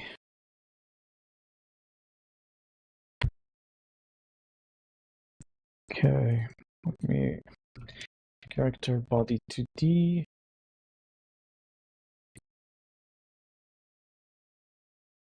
This might have to be like so. Consider adding a collision shape 2D or collision polygon as a child. But I did. Okay, you don't need a rigid body 2D. Okay, fair enough. Motion mode, grounded, floating. Okay. This is the player. This is sprite. Okay. Sprite category. Components. You read my mind. It's not an animated, it's just a sprite 2D. Okay, and the logic should be the same. Var input direction times speed. So should be my obj times move speed, something like so. Control R, movement input. Okay. If I now go here and say build first,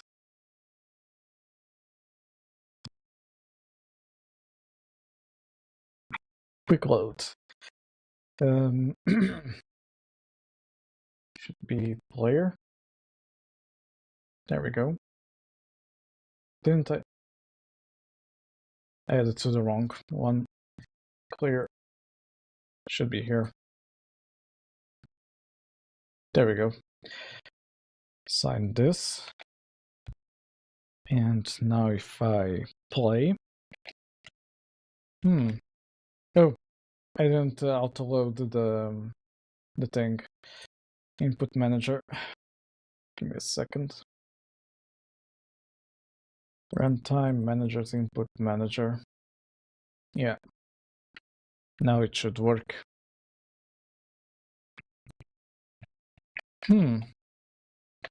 But it doesn't move.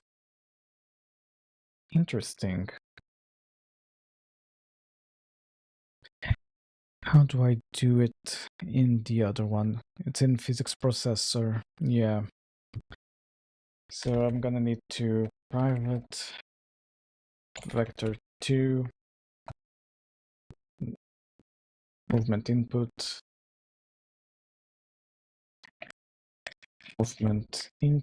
equals movement input, and then on process. Did it just process? Yeah. Okay.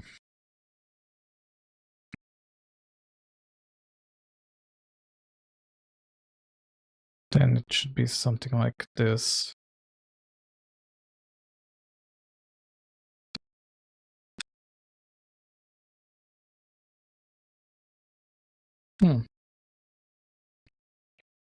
This is X form.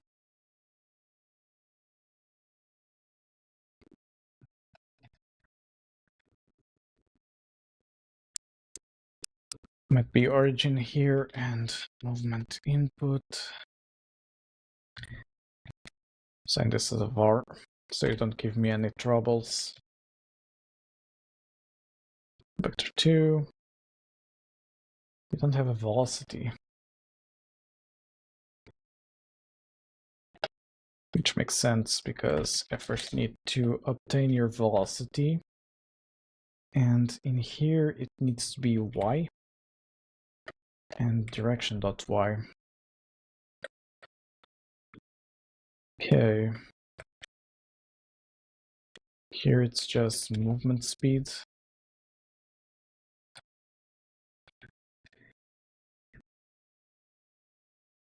Okay. Oops. Templar extract. Yep.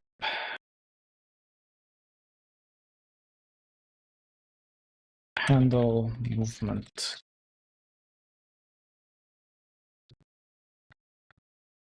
Okay, that seems fine. And then velocity equals handle movement. Do I keep the... No, I don't keep the base process. Physics process, okay. Has to be this one. And yeah. Best I can just say time equals benchmark. Utility dot record and save to results. Clear physics process. And this.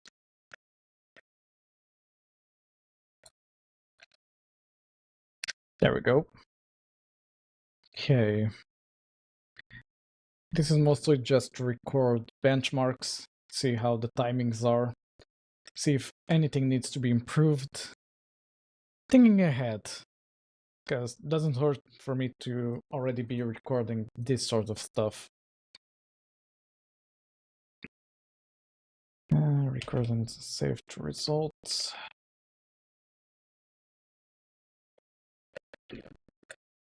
Input manager. Okay, I can remove this log. So it's not like always outputting the same sort of logs. For time, I also don't need that. Okay, that should be fine. So it's mostly the same as a code for code tulip. So now it should be moving. Unless I'm firing incorrectly.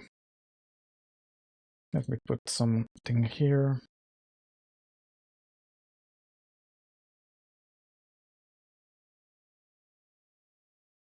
Yeah, there's not a main scene defined. Fair enough. Select current. And there you go.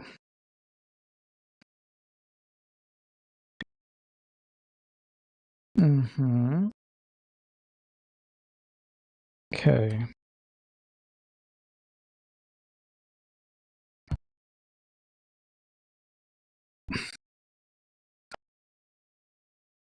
Yeah, I think I screwed up something here.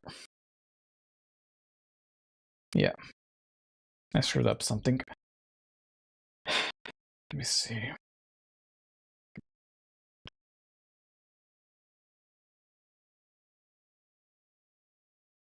I might use that code I had before, which is...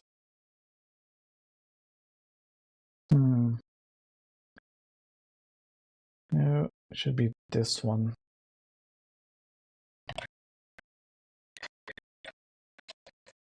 Movement input.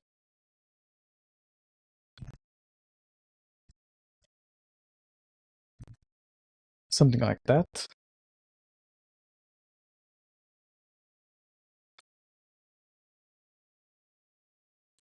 And if I assign this to a variable, okay, movement, oops, then say logger dot info movement input or movement direction. Okay. Will you log anything? Huh. I think I know why. No, doesn't make any sense. The velocity part is not working. Interesting.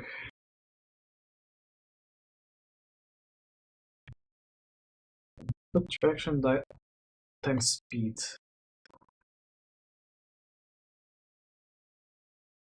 Huh. I mean, it kind of knew where to look to. Yeah, diagonally.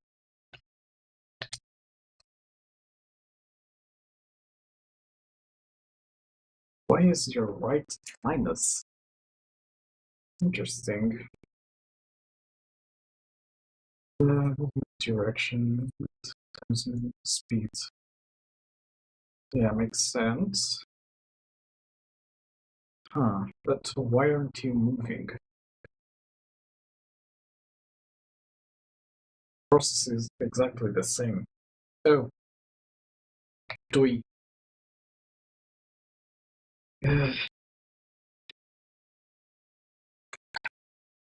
I forgot movement slides. If movement is not equal to vector 0 to this. Okay, that should clear up a lot of stuff.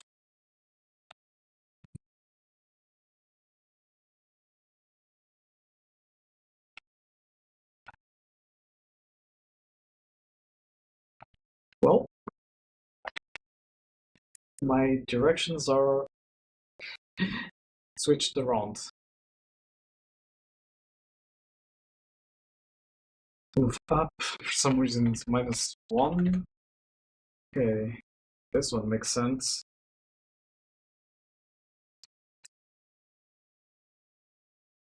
Okay, now it should work.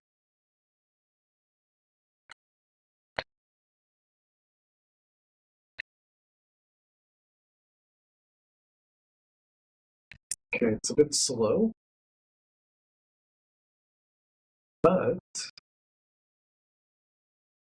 if I increase the player movement speed to like 25,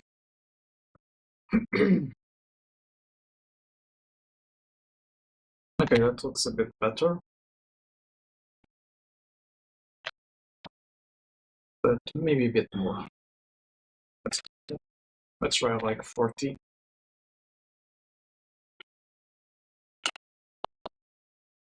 Who does 40, does 50. Let's go. Yeah, much smoother.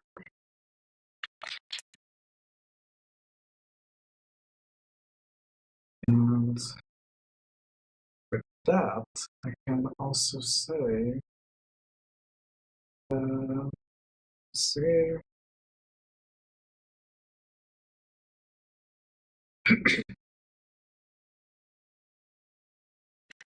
if movement dot x is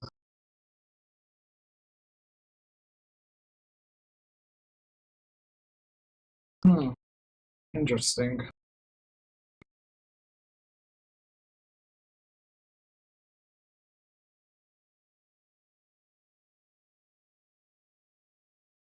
That's exactly what I wanted to do.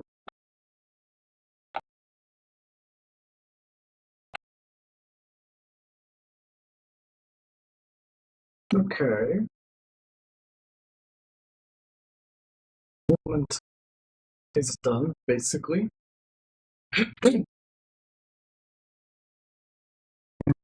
Yeah. Let me see. I think there's something else that I want to do. Oh, I know. Let's put something like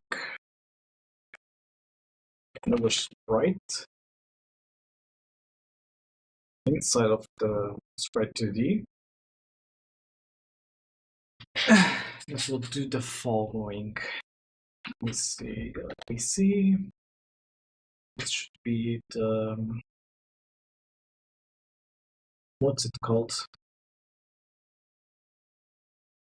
God damn it. I forgot what's the little point called. Oh well, site for now. Eventually I'll remember the name.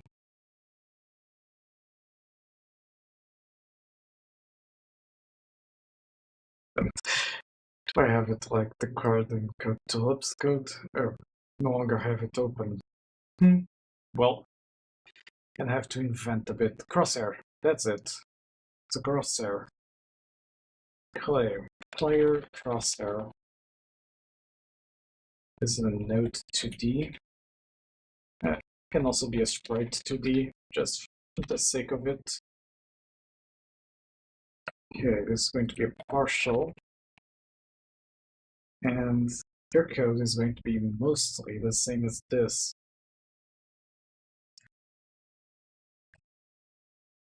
Except you don't need a few stuff. Let me see, on mouse movement,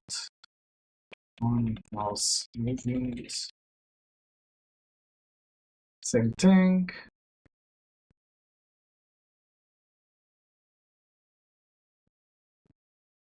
Okay, player crosshair, physics process. You don't need this.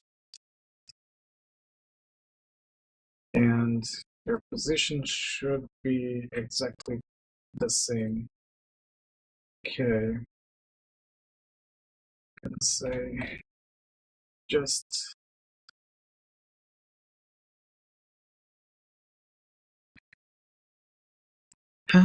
if movement input not equal vector 0, movement input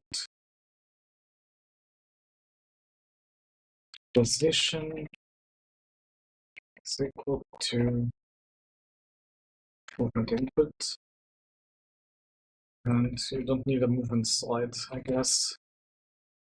Will this work? Let me draw like simple crosshair.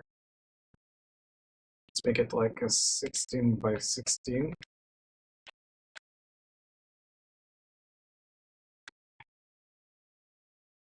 Okay.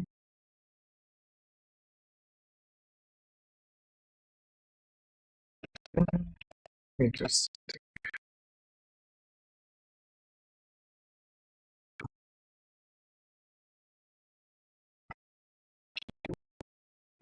crosshair.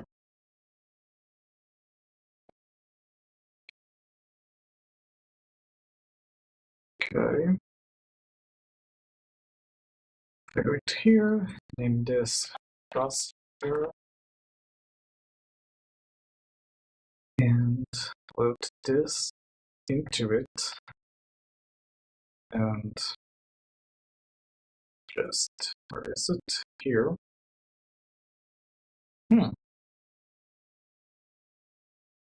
Why is this there?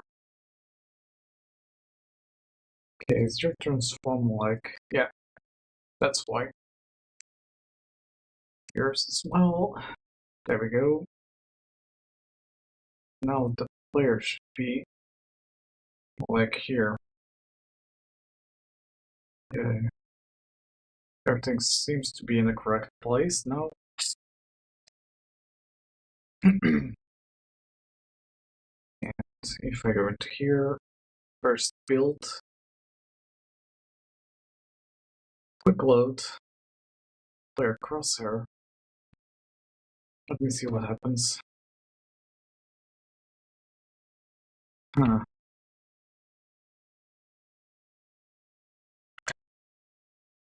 Interesting.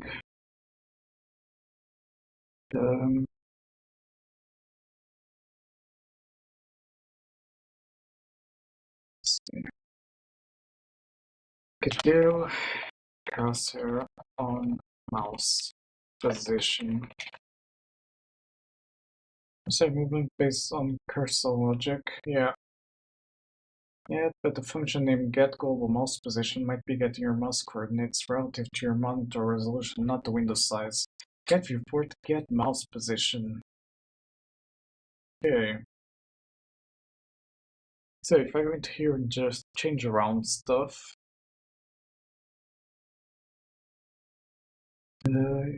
put visible captured, accumulated mouse delta, motion relative. Put it to previous position. Yeah. What I want to do is where's this called here. United mouse delta.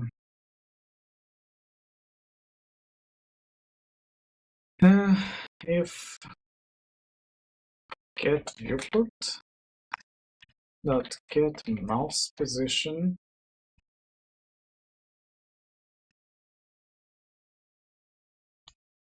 okay bigger than vector 0.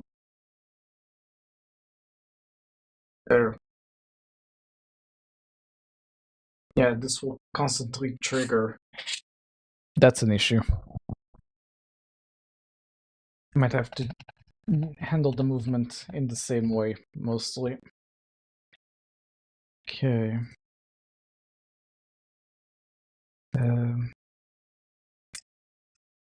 Let's see, position equals plus equals movement input, maybe. Don't know if this will work. Honestly, kinda. It's doing my movements, that's correct. Just need to say if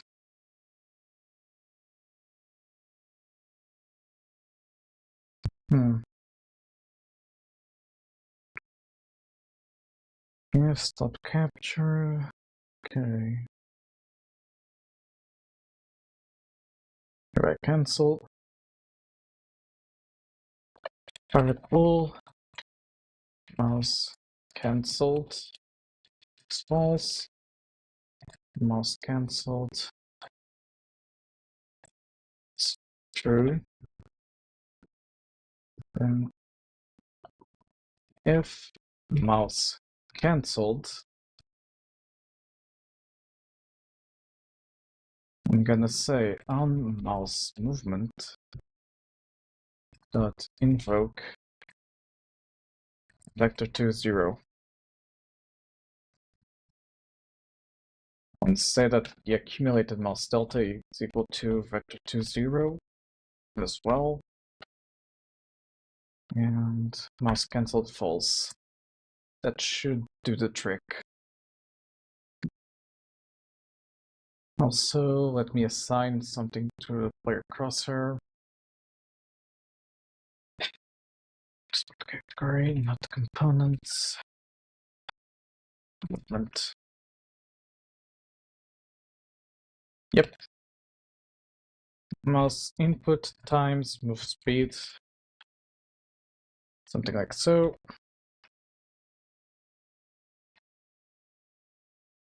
Alright, that should work.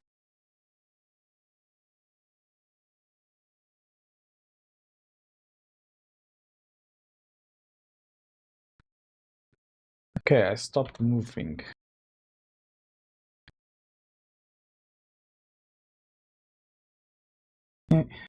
I think I can just say this. I don't think it's going to like push way too hard in the settings. Yeah, now if I stopped, simple enough. Continue. It goes without any issues. Let's say 50 as well on this one. Gonna stop. Restart. Might be a bit too fast.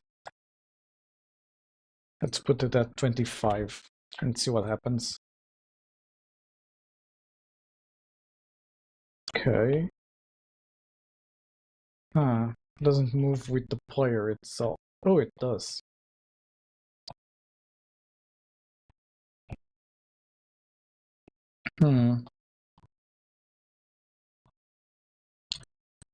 If I do something like this. Okay, that might work for now. Yeah, I'd say that's good enough. Let's see, what else can I do? Or maybe stop here for now. Let me see. You also have to do all of the other things. could try to make like what's it called? I think I have somewhere in here like a plugin to do AI behavior. Let me see. Welcome. Let me see if it's this one. Hoodie Orchestrator. Is that it? No. That's not it. Slider. The Limbo AI. Yeah, it should be this one. Good thing I keep a track of everything. Okay. Behavior trees and state machines for Godot 4.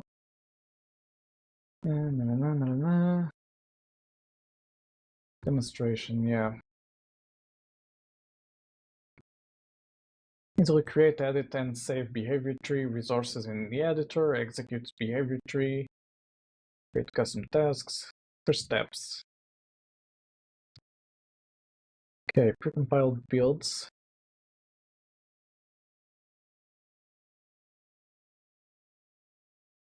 Alright.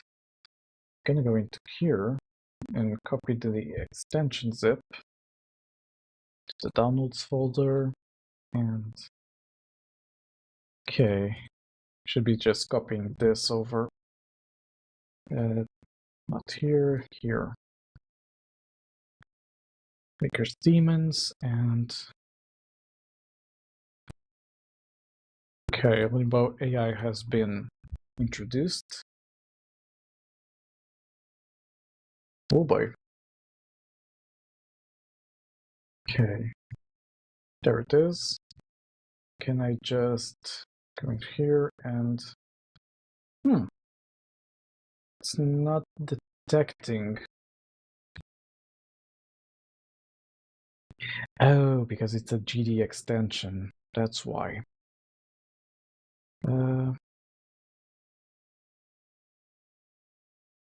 How do you import an extension? Give me a second. Import GD extension. It is GD extension file. Okay, libraries, etc. How do I use GD extension? Though 4 isn't released yet, talks for us behind this article, I'm not sure. Though CPP. Can I just use a different way?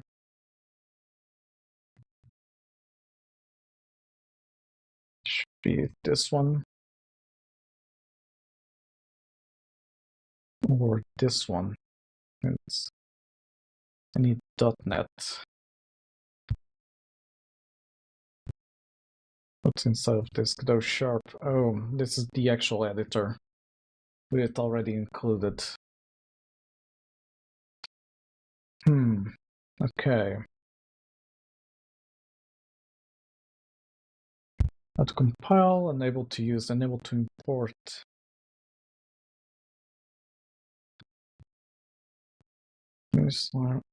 Very neat. Okay, make dir, etc. Godot, custom API file, creating a simple plugin, compiling the plugin using the G extension. Before we jump back into Godot, we need to create one more file, etc., etc., etc.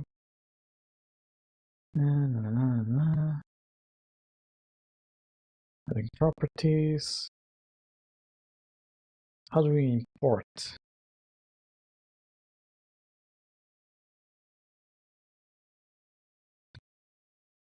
Extension C++.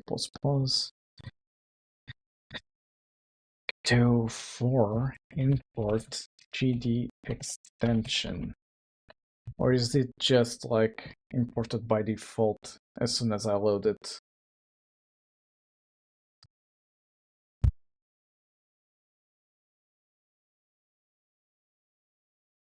Get module version, download. Extract the precompiled editor and the project files. Launch the precompiled editor binary, import and open the demo project. That might be it. I might need to go into my editor folder And where is it? Config. No. I need to go to this folder. Extra arguments, view references.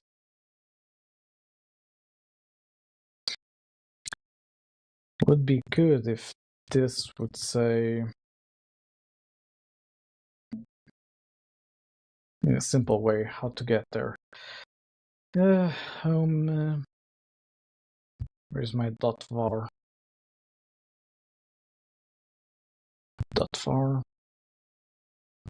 From the .var, get those. God damn it. IO GitHub. Okay. Get those. Data. Gdo. App user data. Get those. Versions 441. Yeah.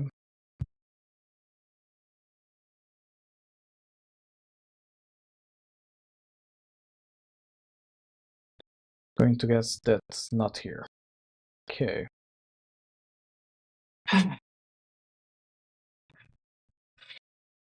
Yeah, if you make me install a custom thing. Each provided build comes with a Godot sharp folder and a local source.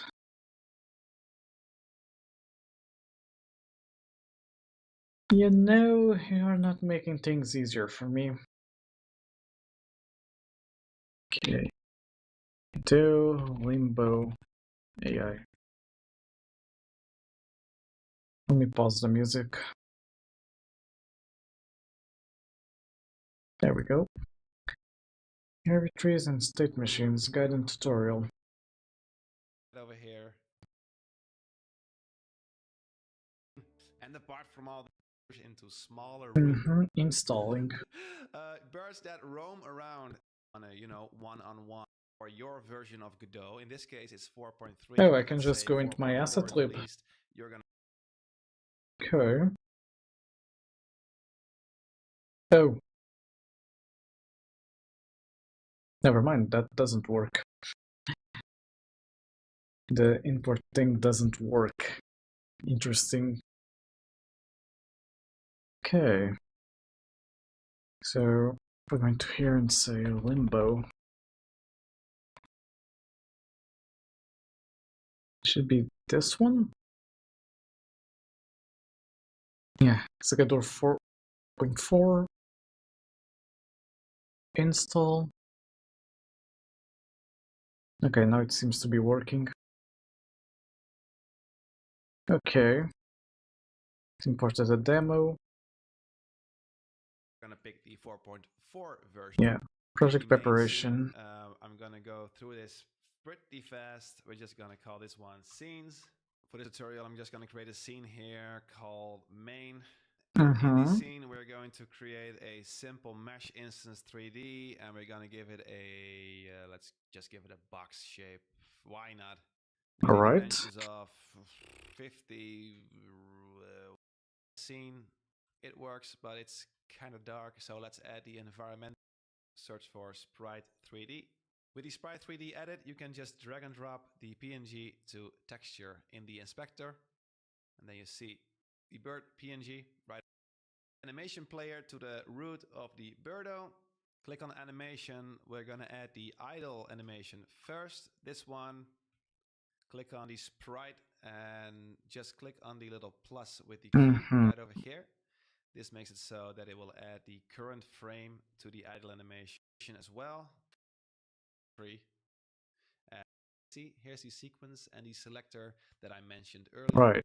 There are a bunch of decorators that will come in handy the moment you get a bit more familiar. It does have something like that, yeah. With the concept. Lots of built-in tasks that you can use from the Limbo AI plugin. And obviously, our own code is going to be here too the moment we create it. Before adding selectors or sequencer or anything at all, you should have a rough idea about the AI that you have in mind. In this case, I already did that for you, so we're going to start with a selector. The selector will be the main node of the bird. And within the selector, we're going to add a sequence. And let's just rename this sequence real quick to sequence fly very big. And then it will go to the next child who might the order. I think we completely forgot to add code to the bird, so it's probably wait. I'm going to save the behavior tree. Okay, should have something like a here. Child nodes bt state. Okay, like so. In a folder called AI, and the next folder is going to be trees, and we're going to click OK, or at least we're going to call it bird. Give it a name that makes sense. Right, new. And save it in AI trees and say it's my slime. Okay, cancel. There we go. Sense. And while we are here, we might as well add a folder called tasks that also should be put in the AI folder. So whenever you want to open the behavior tree of the bird, just double click on the bird behavior tree file, and then you will see this window. And this is where we are going to build your very first behavior tree. As you can see, here's the sequence and the selector that I mentioned earlier. There are a bunch of decorators that will come in handy the moment you get a bit more familiar with the concept. Lots of built-in tasks that you can use from the Limbo AI plugin. And obviously, Right. our own code is going to be here too the moment we create it. Before adding selectors or sequencer or anything at all, you should have a rough idea about the AI that you have in mind. In this case, I already did that for you, so we're going to start with a selector. The selector will be the main node of the bird. And within the selector, we're going to add a sequence. And Okay. In the selector, add a sequence. This should be like idle.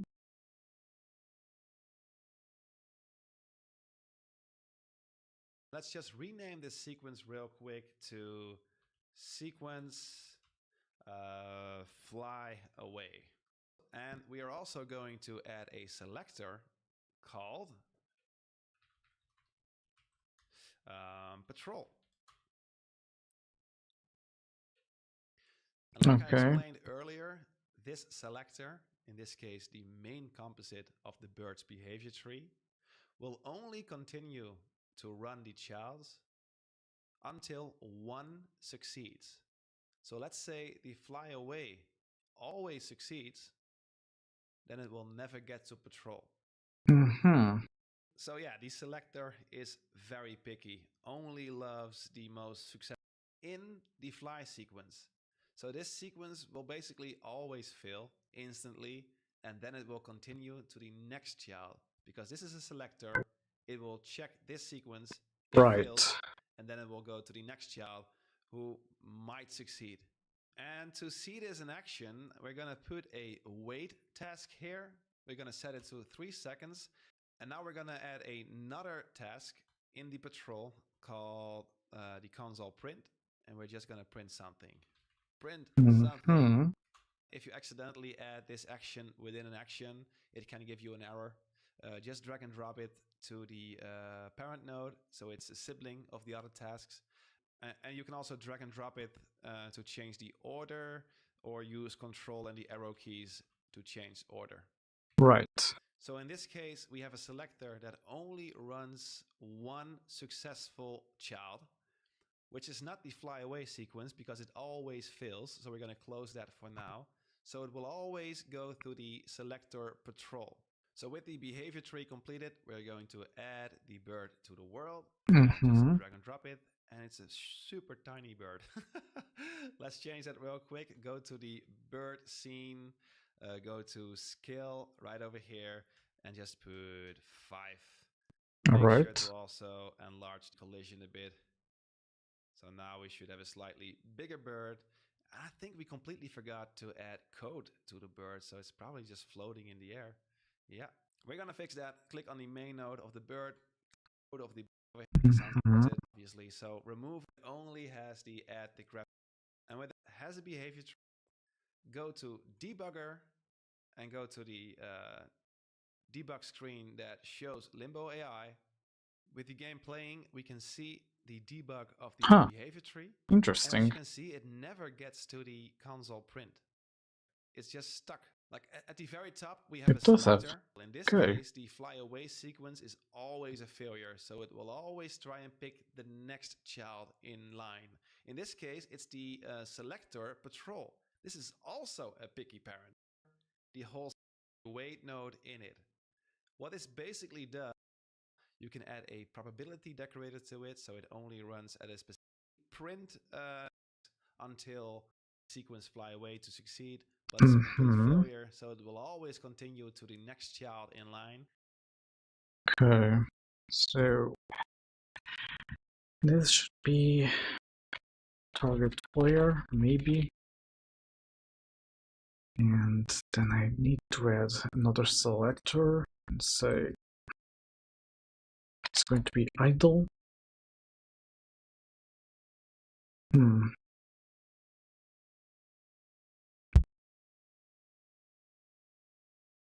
Okay, check trigger.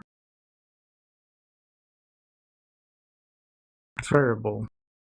Nope, that's definitely not what I want. Scene utility call method, evaluate expression,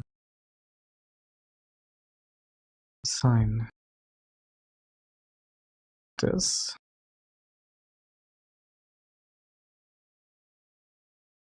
Okay. Need to read up on this a bit more. The other selector, the patrol selector, and this selector is all. The play animation node needs a animation first, and so it says play animation, say at least half a put action besides the Mm-hmm. debugger. The picky selector add another will play the move animation. A selector, it will only succeed the sequence. Maybe I'm annoying you guys because you already got it the first time.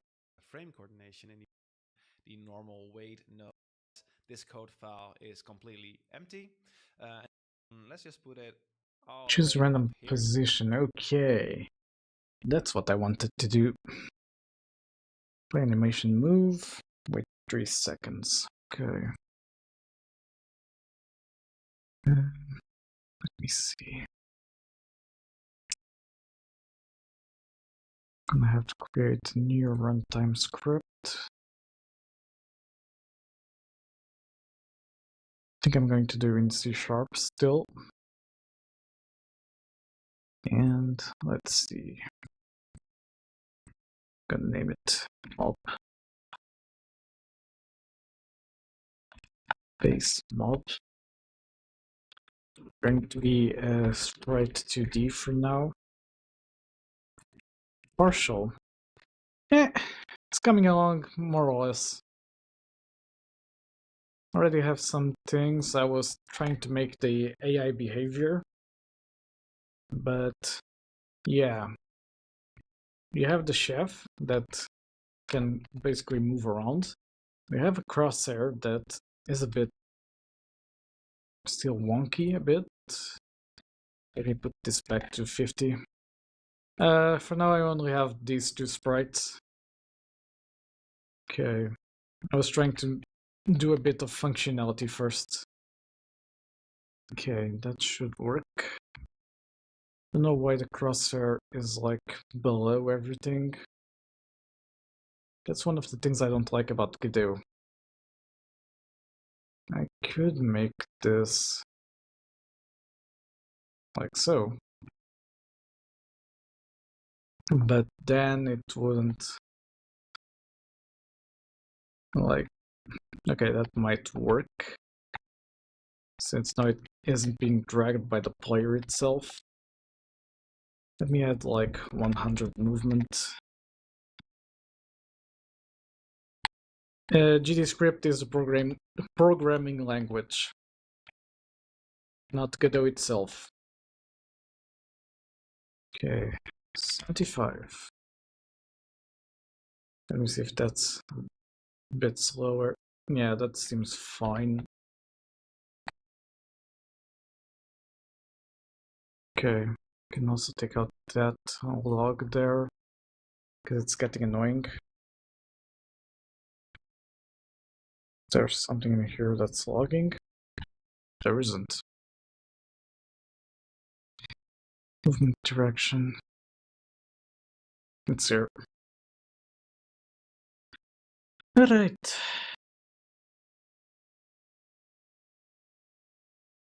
Now in here, base mob. Public void pick random position. Let me see. So every time the move sequence starts, it will first Mm-hmm. pick a position in the world to move It to. isn't. We obviously have to Unless pick that someone else is ourselves. also live streaming their So development. double click on the action and it will take you directly to the script.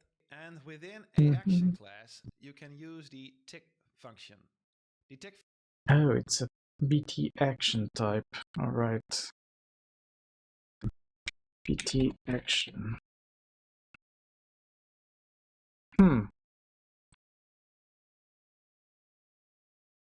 Oh, you only support Godot script for that? Okay. Yeah, they will announce the winner in like a week. Okay, so this can go away. AI. If I then do tasks and show coded GD script, we'll have inherits BT action. Okay. What is this one named? Choose random position. Okay.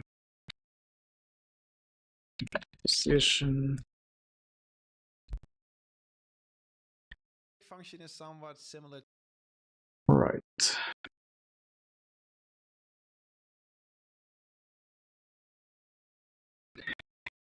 Func tick. All right. To the physics process function of your play. Failure. Return success, return failure, return running. In our case, we are going to store. Alright, no worries. Let me put this to the side, just so I can copy over the code. And have our position is a vector 3 equal agent dot global transform dot origin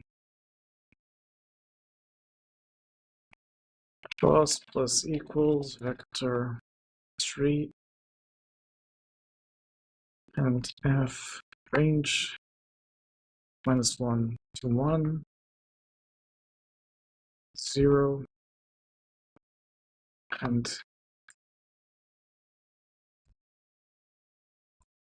wait, this should be a vector 2.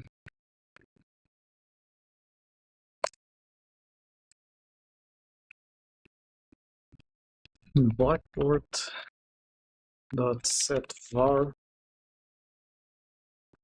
position to position return success. Okay. And if I go into here and say all methods, is that it? Yep, that's not it.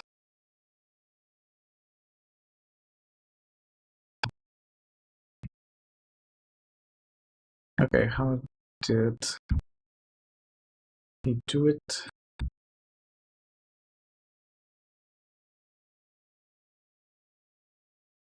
To go through the different tasks. We've only been using manipulated with the in actions such as the Right. one, and it's going to be it a few times and then it will pop up.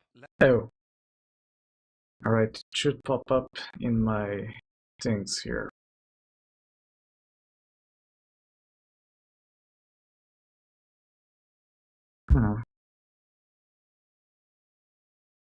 It should at least. Choose.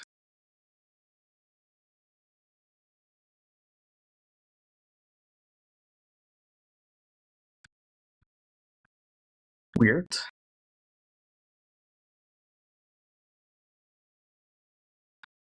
Nailed to list. Let me see if it's because of this. Oops. Alright, what is your issue now? Bingo, that was it. Let's add the choose random position action into the move class. And let's just put it all the way up here. So every time the move sequence starts, it will first pick a position. And then we can also include and play animation. Animation player should be on your slime. Animation name should be movement.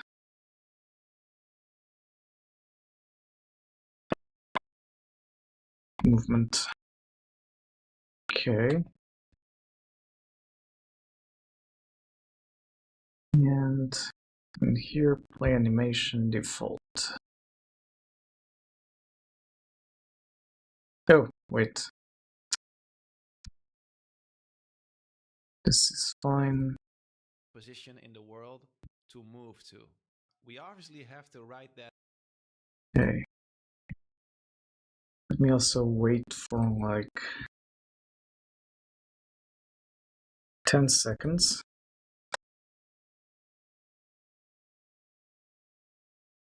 After that, let's play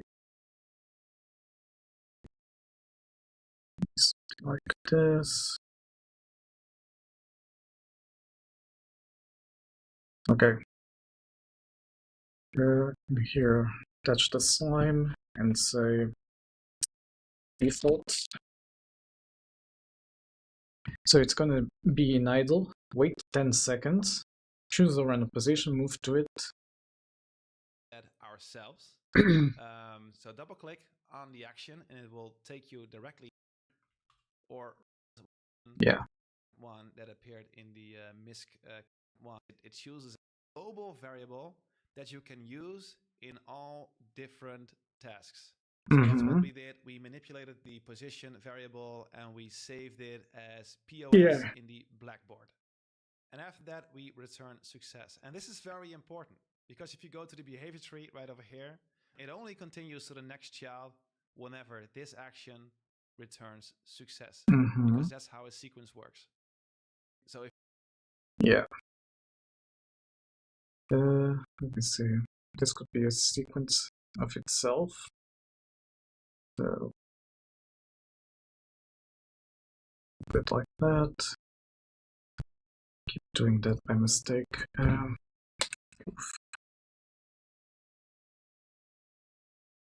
if you play the game, nothing really has changed since the last time because yes, it chooses a new position, but it does nothing with it. We still have to move the character, obviously. Let's duplicate this task. Okay. Duplicate and say move to position.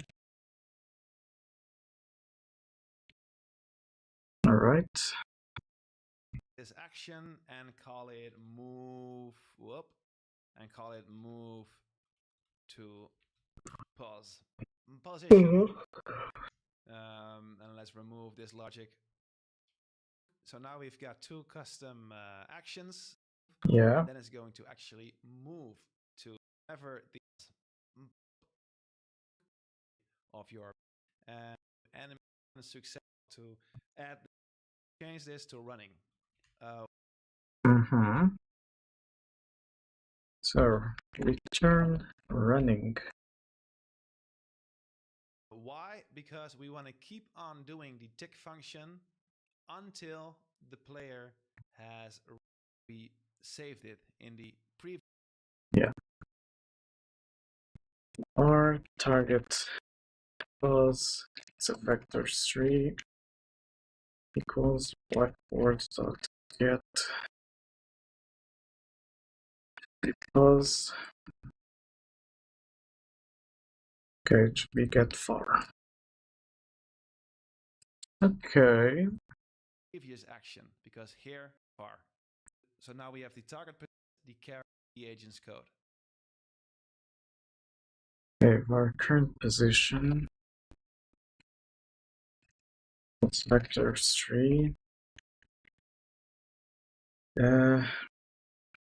Should be agent get current global. Okay, what's the variable name? Global transform origin. Okay. Transform dot origin and agent dot move target position delta.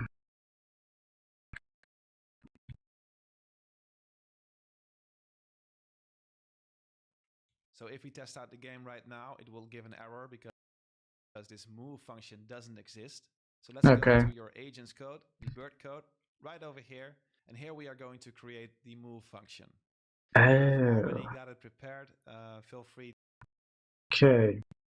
We copy this over here. I'm gonna need to still do this. Interesting. Alright, so what I was trying to do actually is correct. Create missing folder, do this and say base mob. Having to be part of node 2D. Maybe you should be a character body 2D as well. Okay. Partial. Public void move.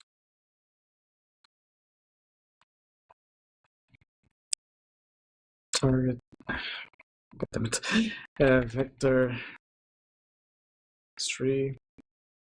Or vector 2. Target position. Float delta.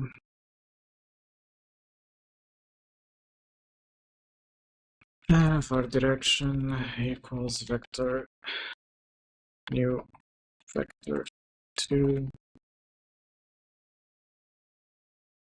target position dot x minus global transform dot origin dot x.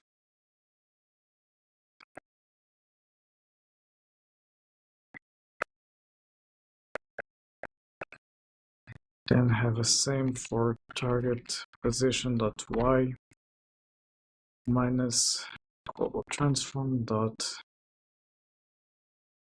origin dot y.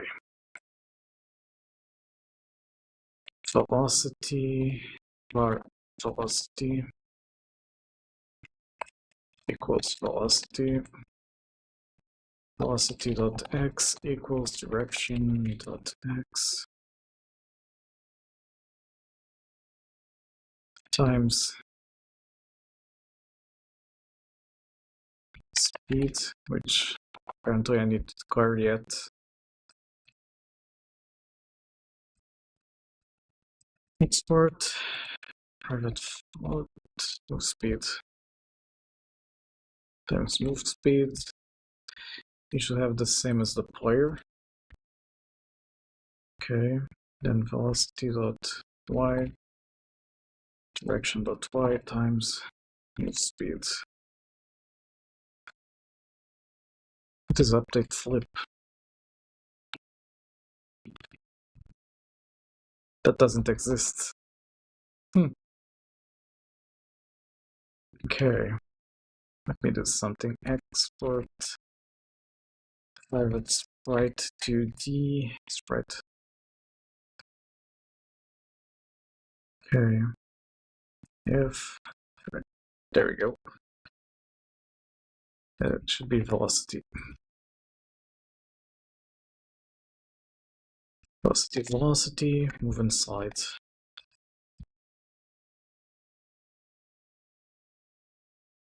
To pause the video and just copy it. It gives an error because there's no speed declared. They deleted it, I think, earlier on. So I'm going to add a constant right over here that goes about the speed of the bird's movement. There's also another function. Let me just redo some stuff here.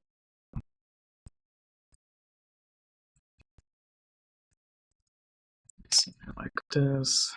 Target position and your delta. In here, let me put.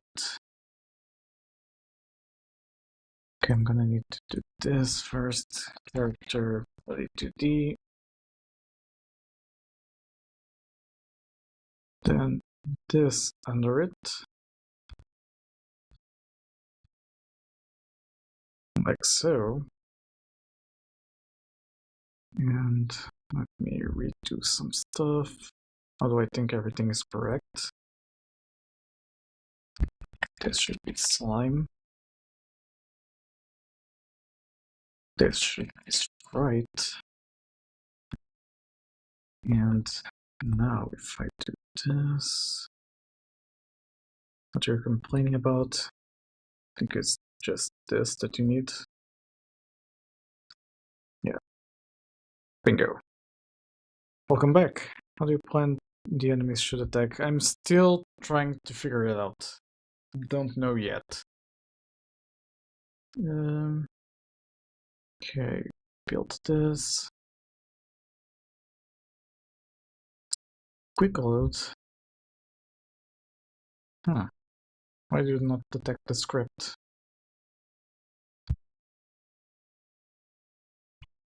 Well, there we go. This is a sprite. Oh, it's an animated sprite, that's why. Animated sprite 2D. Same thing should apply. Yeah, might be. Still trying to figure out, don't know. There's still a lot of steps before I can even start doing the attacks. Okay. Choose random position, then move to position.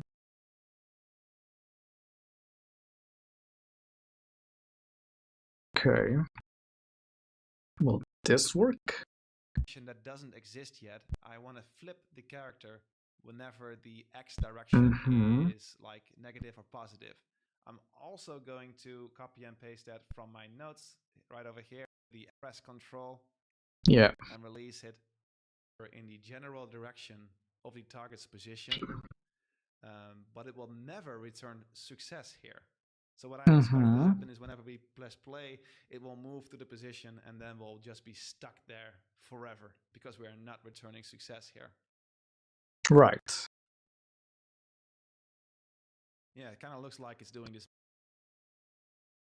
So if I try to do the same, will it complain? Okay, the crosshair is now on top of everything.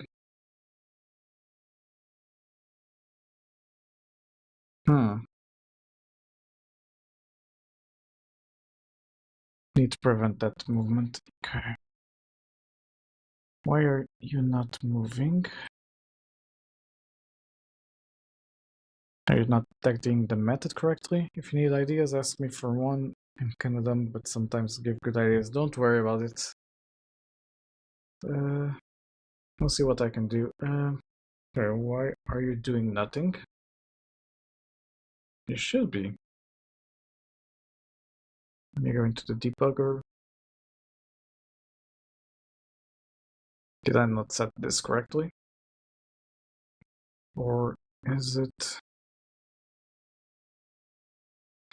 Mating then the x and z values with the target position that it moves Going to to guess weight I functions done that goofed something. every bird has its own random.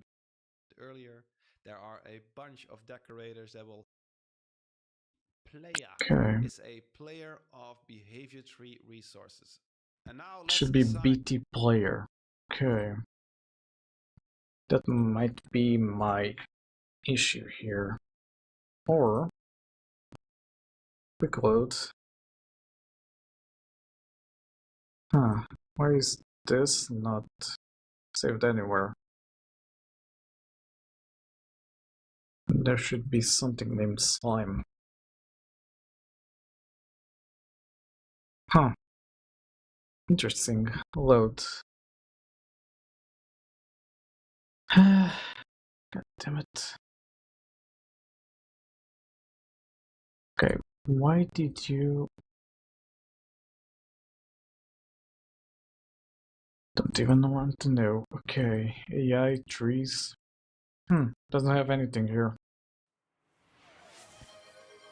Very interesting.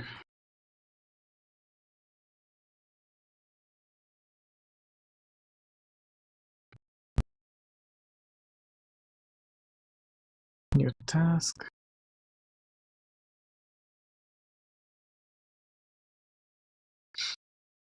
Okay. A classic dumb blonde joke turned meme where someone asks for directions to nowhere on purpose. Remember those days? Way too hot these times, though even my coding gets slow with all this summer heat feels like 26 degrees C. New Let's cool behavior down tree and get back to save. work, Professor Leo. Hash code and strawberries. Slim. Huh?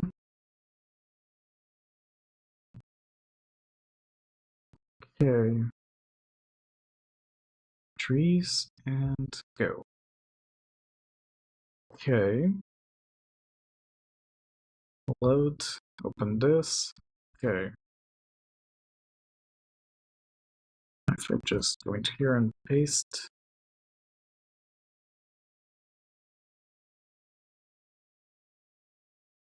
Here. Minimize everything here. Right. For now, let's remove that and redo this. Are you doing anything?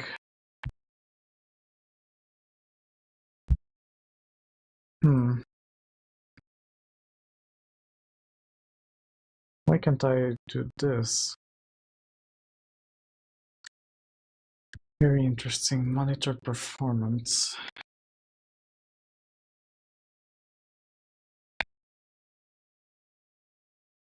Yeah, you're doing nothing.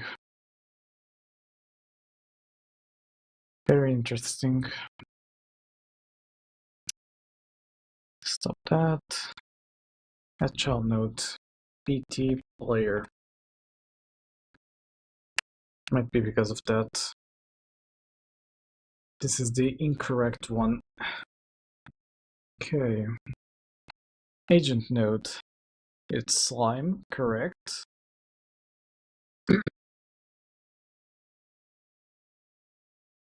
Which has already all of this defined. Okay. Oh, something's different. It's giving errors down here. Play animation default. I'm going to guess animation default does not exist. Or it's because you don't know where to call the animation default. Because it should be in your sprite.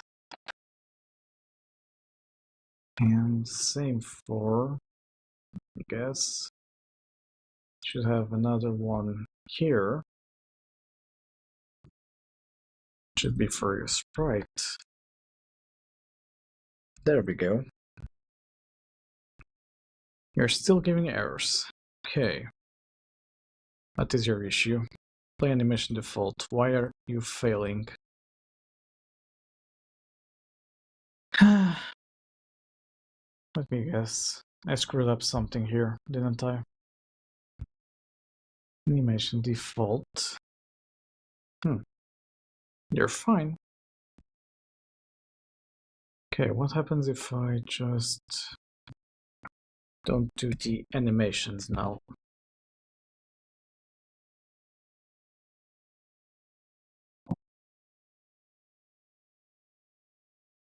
Alright, you're waiting for 10 seconds.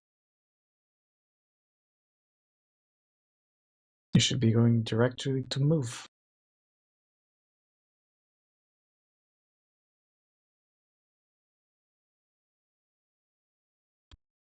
Interesting.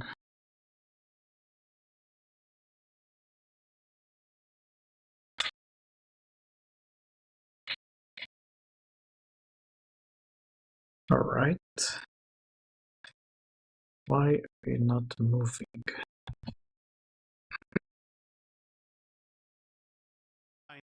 Here, and we're gonna say pack.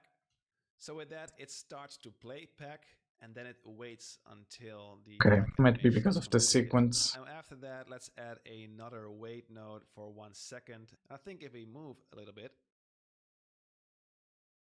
it all. Okay, is your sequence now working? Pray not loud.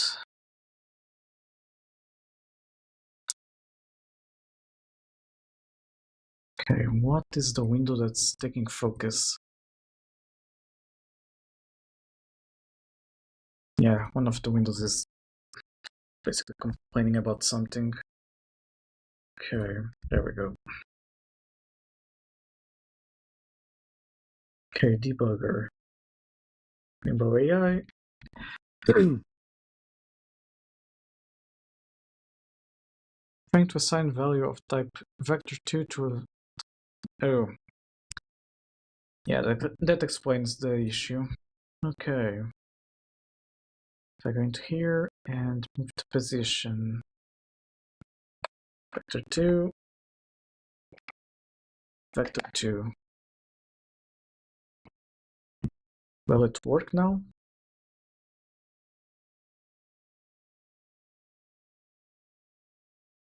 Alright. It will keep on moving to position.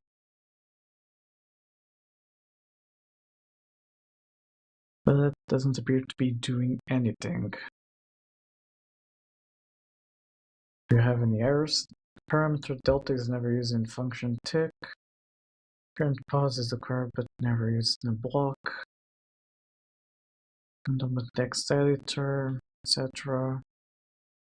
That seems fine. Are you hitting the code correctly?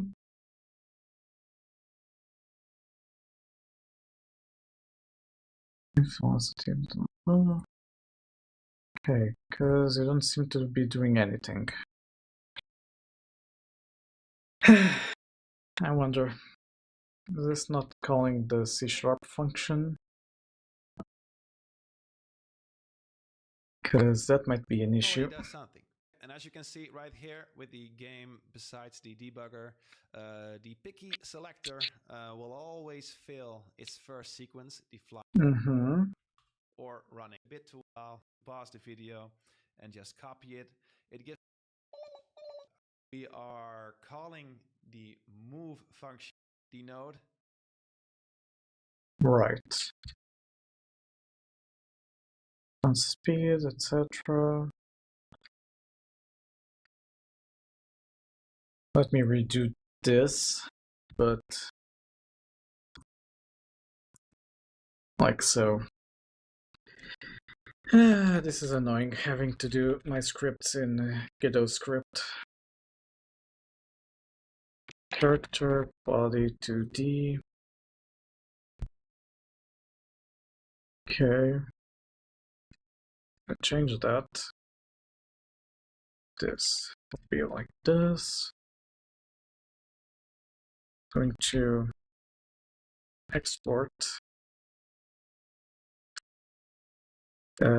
move speed, type float equals 50f. This needs to be export like so.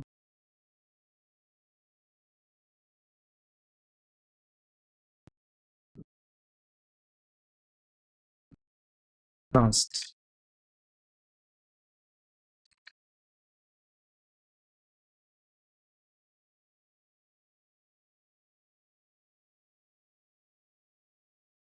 Export? How do you show a thing? Video, GD script, export variable. Oh, add export.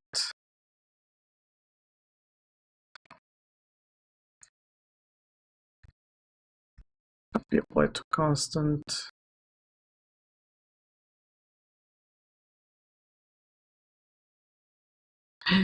God damn it. 50.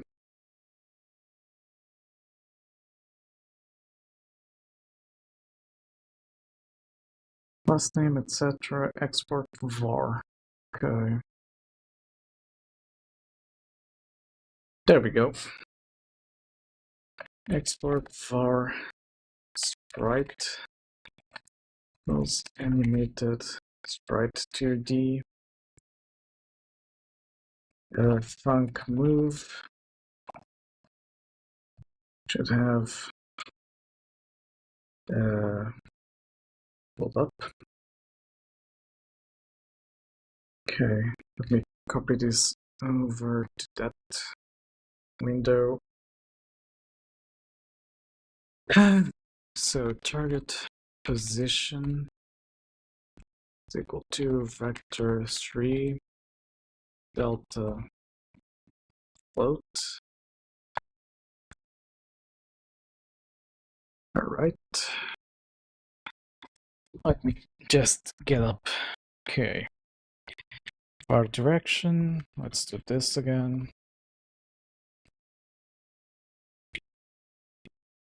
Is equal to vector 2. This is also a vector 2. You need target position dot x minus global transform dot origin dot x target position dot y minus global transform dot origin dot y. Okay, dot normalized.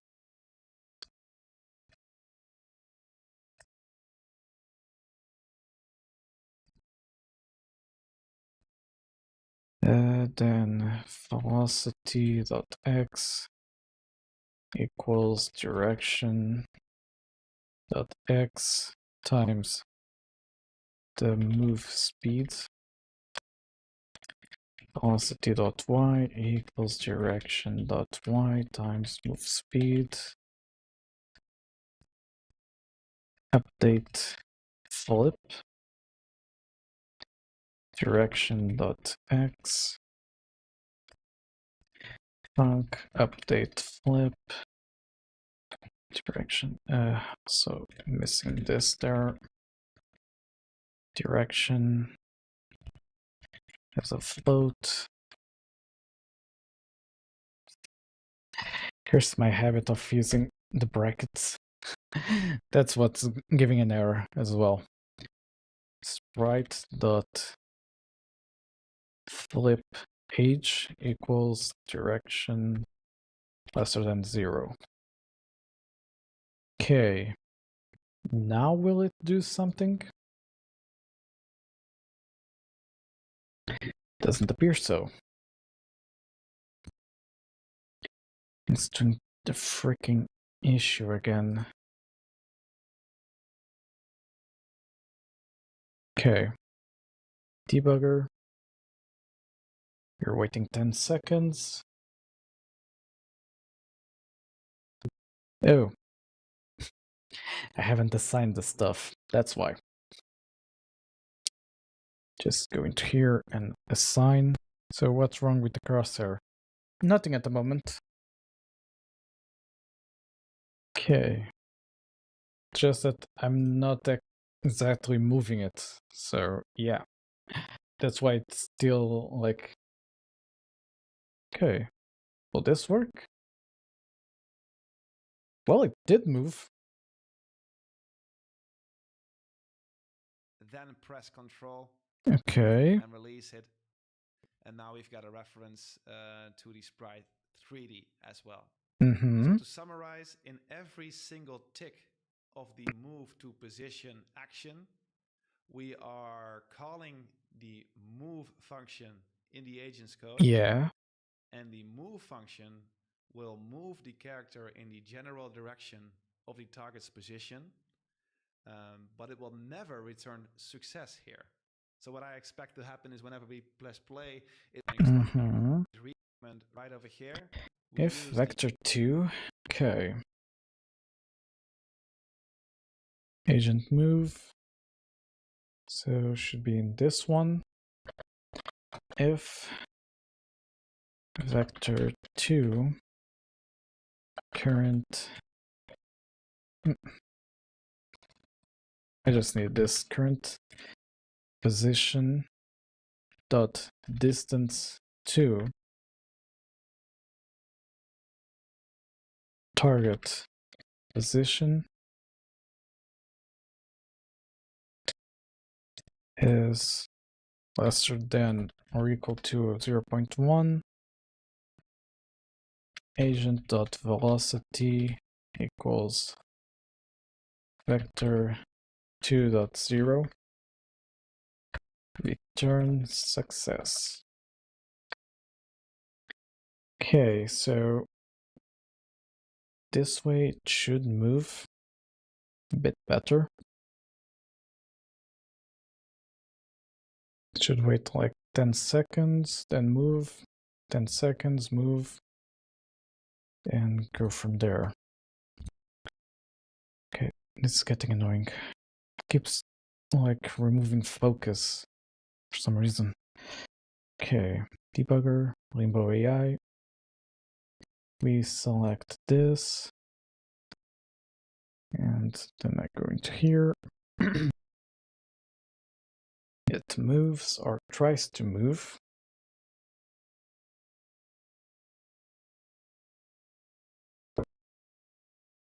Very weird.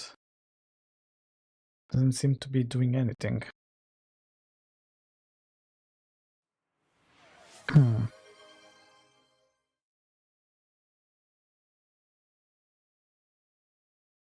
Interesting, it's stuck. Current position dot distance 2 is lesser than. Okay. Let's do like a print.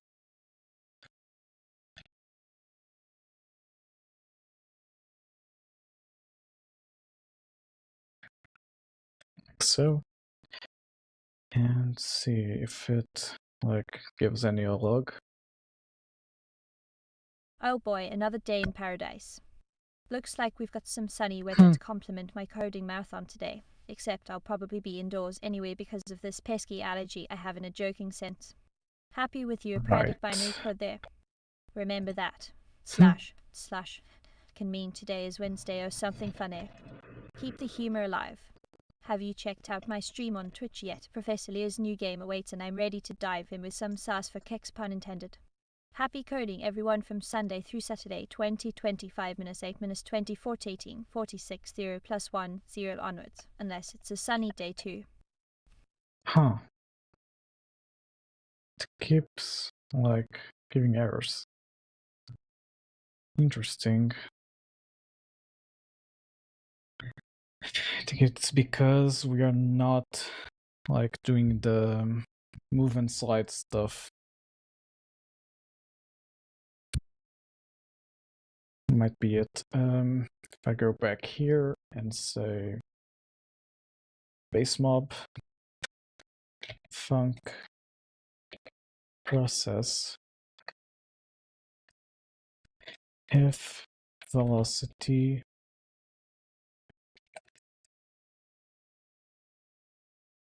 is different than vector 2.0,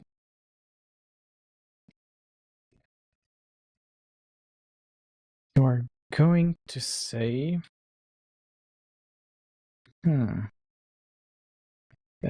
move and slide. Okay, well, that do the trick,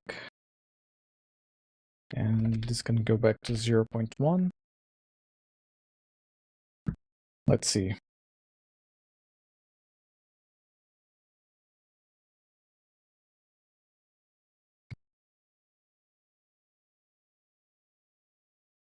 Well, that's something.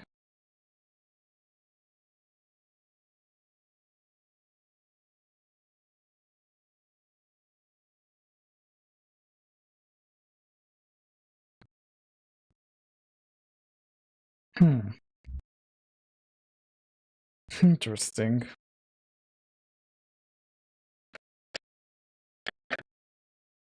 Why is it This just two doing method that? Do I need to make like... where is it? Choose random position. Let's make it like so.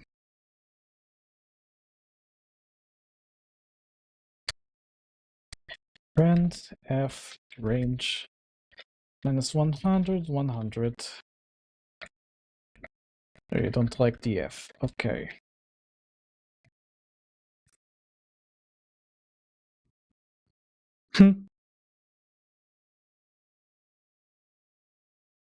Okay.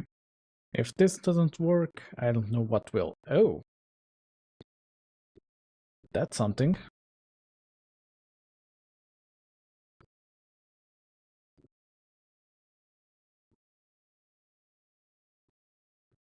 Oh, I know why. That's the movement animation. That's why it's freaking out. I think. Or did I take it out? I did. Weird.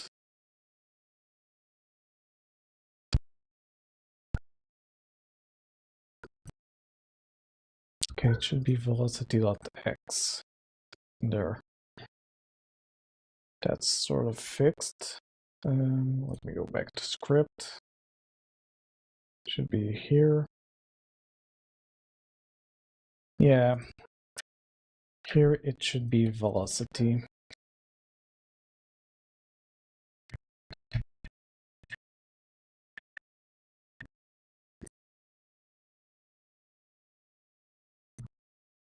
Or maybe not.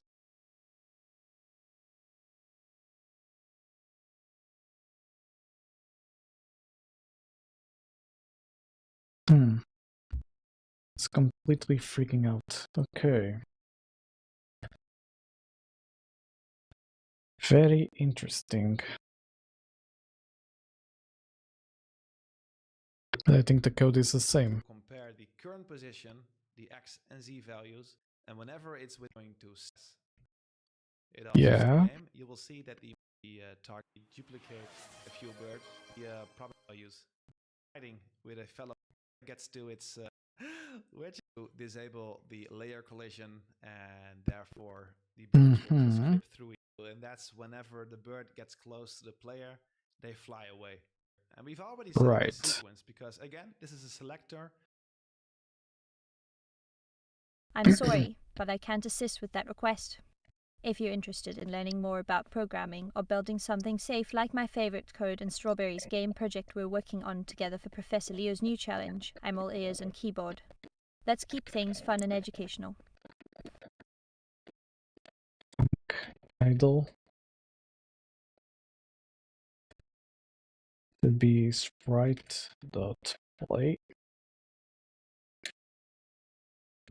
And should be default You did try. Sprite.play should be movement. Sprite dot. Does it have loop? Doesn't. Okay. Offset, etc.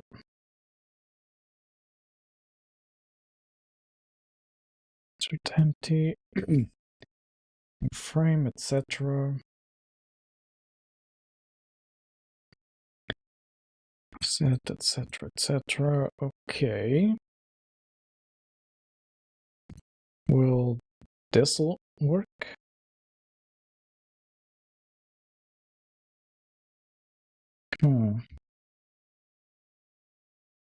I do wonder.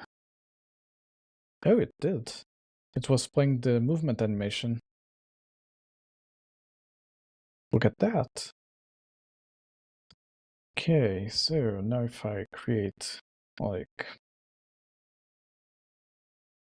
one of these, not what I meant to do, duplicate this and say idle. It's a bit of a hacky way to do this, but it should work. I don't think she can.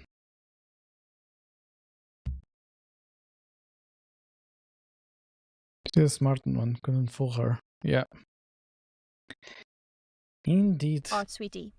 I was born with a code that only understands English emojis because apparently nobody asked for me to learn Portuguese while I'm still trying to get my digital feet under myself on June 14th's birthday parade of fun facts. But hey, don't sweat it, I can sprinkle some Portuguese sparkle into our chat whenever you need. Just tell me when you'd like a little linguistic tango. What was this called? Agent. Okay. Be something like that. Then go into here and say idle. Put here.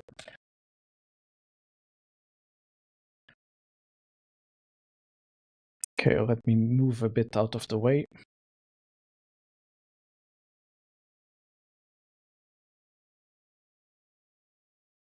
Oh.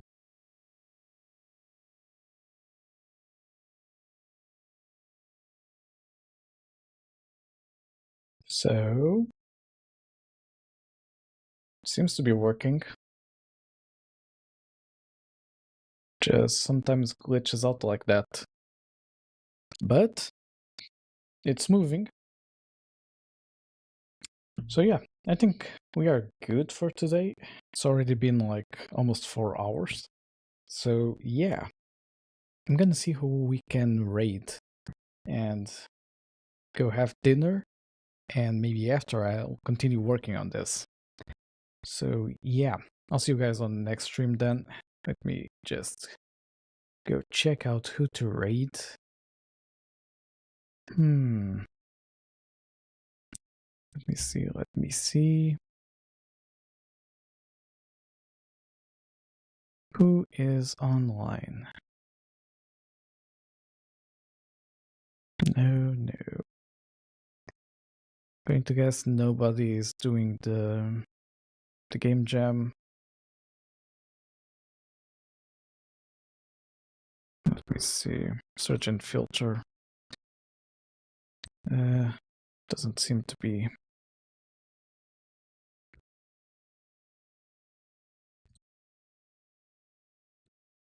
Oh well, I'm gonna raid Hoshi.